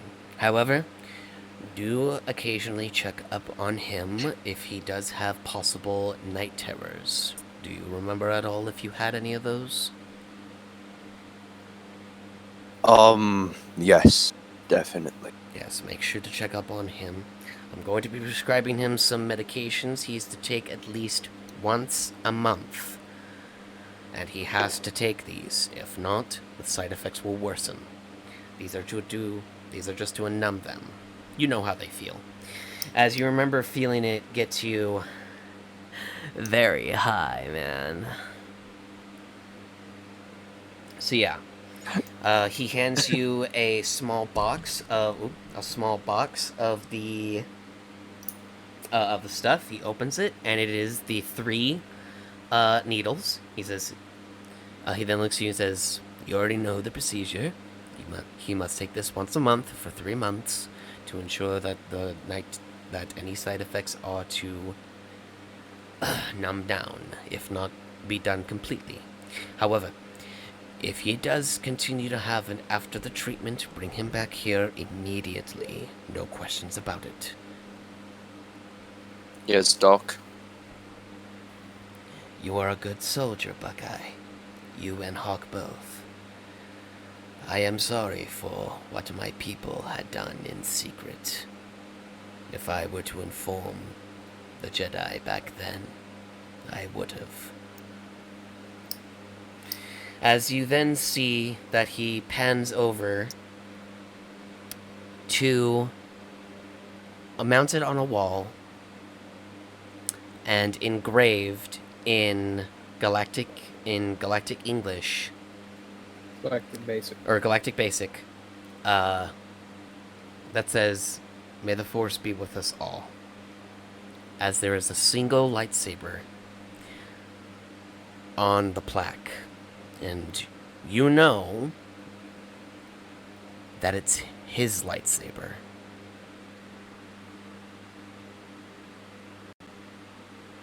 And Nura's not even here to fucking freak out. No, he's not. Oh, you didn't even Because you didn't I even... heard. Oh, you heard. Cool, so you heard. I out of character, I just heard that. And the boys can tell me about it. It's best for this out of character, Nura would freak out. It's best for the safety of that guy that Nura not know until they're already away. So here's my question. I don't mean to cut this short. Mm-hmm. I will ask this question. Are you just going to have them walk back to the ship since they know the way? Are you going to make them slog through the dungeon again? They will come back. Just normally. Okay, so they're just going to normally passively walk through? Yes. So are you guys done there? Tell me when you're done, because I got to make 2 more saving throws. We're pretty much done, I think. Yes. So no bad guys try to ambush us on the way back. Yeah, no. Get her. No. So okay, you're getting him back. Okay, second to last saving throw. That's a success. And the final saving throw of the night. Dum bum bum. Oh. What's that saving throw do? Okay, so you guys are on your way back to the ship. You get back. Nura's gone. What? He's not in the ship anywhere. What do you mean he's not on the ship anywhere? Okay, Hawk and Nova make intelligence saving throws, or make intelligence checks. Plug, this is what my character would do. I know it's kind of throwing you for a loop, but we're approaching the end of the session. That's fine, I like this. This gives more... Intelligence save, intelligence check? But intelligence check, plus D20 plus your intelligence modifier. First Hawk thing and I'm Nova, gonna do, Hawk because and that Nova. definitely fails, is... Hawk and Nova, they were piloting. Second, sorry. It's okay. DM, I assume Ilum is going to be its own separate thing. We're not going to do it in like 10 minutes. It's going to be its own separate thing. Yes, it's going to be in a whole episode of its own. It might... 14. Okay, sweet. I'm justified. It Nova. might be even 3 or 2 episodes, because as soon as you enter in that dungeon, you will automatically enter into initiative. Sweet. So anyway, Nova, Hawk, you remember that Nura reacted strangely when you came into the atmosphere? Nova, go ahead and make a lore check for me. Again, I really wanted to do this with my character. Go ahead and make a lore check, Nova. I'm just checking what my... Oh no. Oh no. 16. Okay. Nova, you remember that Nura looked at a certain building and Oh no. physically reacted to it. You remember glancing at that building and remembering that's the Jedi Temple. Oh, fuck me. Oh no. Nura is gone. And you only have a sneaking suspicion as to why, but he's been gone for at least an hour. Well then, Nura. That. So, I am on a speeder bike. That we have speeders on the ship, right? Or do we give those back? You do have speeder bikes, actually. Okay, we have 2 speeder bikes on the ship. I remember that. They can carry 2 people. One of the speeder bikes is also missing. How many speeder bikes do we have? We returned the land speeder, but kept the speeder bikes because the speeder bike guy, if you remember, was a crook that the Imperials took. So we just kept his stuff. So you had 2 speeder bikes that can carry. Well, I suppose if you overload them, you could carry 3 people on them. But if you just want to take the ship as well, you could. But one of the speeder bikes is gone. Okay. Do I have... He has a communicator I built for him. Could I try to... What do you mean a communicator you built for me? Like a specialized communicator or just the comlink? Comlink. Could I track him with the comlink? Go ahead and open your comlink. I'm gonna hop off for the map. I'm gonna open the comlink. Alright. Yeah, we're about done, by the way. We're about done. Trust me, I'm not taking this another 5 hours. We're done after this. Oh yeah. We'll see y'all later. I'm just gonna hop off. Alright, see ya, Hawk. Night Hawk. Nova, open up your comm, and it's got a range of 30 miles. Yep. You pick up nothing. God damn it. You are not getting Nura's signal, but it's painfully obvious to you what has happened and where he has gone. And I think that's where we want to end the session tonight. Plug. Alrighty. That's awesome. So, if you can either keep recording or stop recording, it's up to you. Head out, guys. Because I'm about to explain. You're about to head off, Nova? Oh, well, if you're gonna explain, I thought it was... Yeah, I'm going to explain. Plug, it's up to you whether or not you keep recording or not. We're gonna keep recording. Okay, so to explain what's going on, and again, I put a lot of thought into this character. I didn't know we were going to Coruscant yet, but I want to stay true to the way my character would do things. I do not do things to screw over the party, but Nura is a very compassionate individual. He has a great, deep love for the life he had. He wants that back more than anything. And despite having Obi-Wan's message from Star Wars Rebels saying, don't go back to the temple, he had to sit in a ship for 7 hours waiting on, like, literally within sight of the Jedi Temple. At the 6th hour of meditating and staring at it, he broke. And that's all there is to it. Alrighty. He was alone with his thoughts for 6 hours, and it broke him. And one of the speeder bikes is now gone. Alrighty. Well, that gives me some cool things to do there. I hope you don't mind me hijacking the game, man. No, you're fine with hijacking that piece. That's awesome. I love this unsurprisedness. Surprising the DM with something. Just warn me next time. I'm fine with it this time because, it's Coruscant. I'm sorry. I should have told you what I fine. was planning at the start of it, but I wanted to have that element of surprise. I should have just told you. You're fine. But yeah, those were wisdom saving throws to see whether or not he could convince himself he didn't need to go back, and the DC for it was 13, and he rolled a 12. Yeah, that's fine. That's fine. But anyway, that's end recording. Yep. So, yeah, gentlemen, Nura is off to the Jedi Temple. Nova, you know why, and I'm assuming you've told Buckeye, Hawk, Kark, and all them. So, yeah, you guys get to go Drathos hunting. By the way, this is not, like, Jedi Temple after the Sith War back in the Old Republic. This is, like, Force Unleashed Jedi Temple. There are guards. Yes.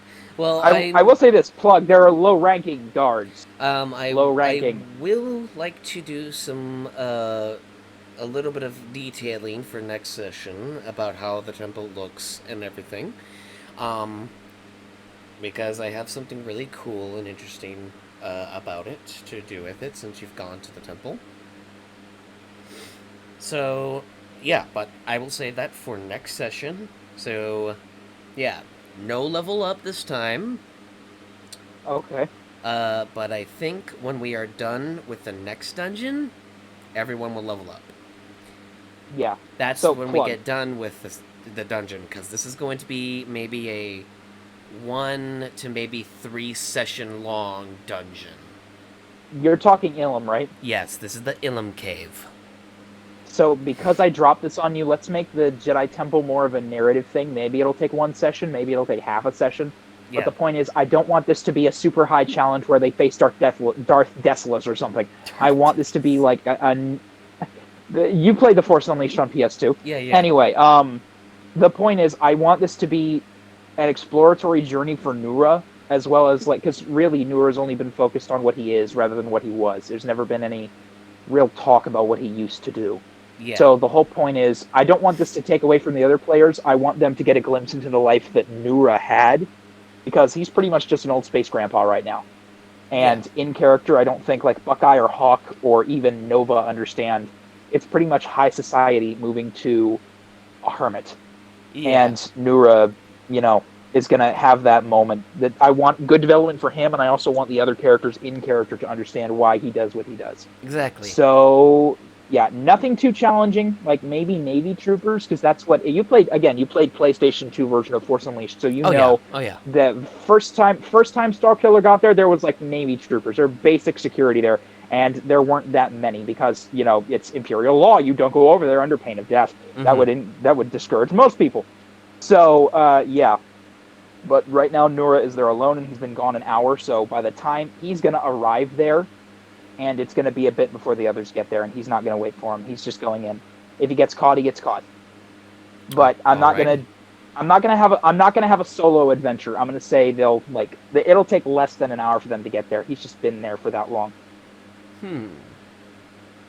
So. Well, this is definitely going to give me a lot to think about, to implement. So yeah. That's until next time. Go ahead and DM me about. Yeah. Go ahead and DM me about it. Ladies and gentlemen, I hope you enjoy me hijacking this game. This is Nura Bardan signing out. Night. Good night. And that is going to do it for us, guys. So yeah, big surprise for me. Holy shit, I fucking love that. I know a lot of people would discourage that, at least DMs, but like I've said before, I am a first-time DM, and a lot of the stuff that I do, I am literally doing this based off of my knowledge and based off of my imagination. And I'm gonna be honest, I wasn't really in the zone today, but I did the best I could, and I did it in a way where I enjoyed it. I just basically thought of something cool, the next step thought of something cool, and just rolled with it. That's how I've really been doing this campaign, and I'm glad that these guys are enjoying it. But but yeah, big stuff to do for next session and the upcoming sessions. As I had stated, yes, there is going to be a big dungeon coming up on Ilum, so expect your guys' eyeballs for that, because that is going to be recorded, and it's going to be just that. We are literally starting that. But I'm also going to be working on something pretty cool for a possible intro for those sessions, for the dungeons. Anyway, guys, thank you so much for watching this episode. If you liked it, please like, comment, and subscribe for more videos by me. If you could share this with a lot of your friends, leave a comment and suggest what you guys are wanting, what you're wanting to happen, or maybe just some ideas, or maybe some concept art that I can that I can implement into here.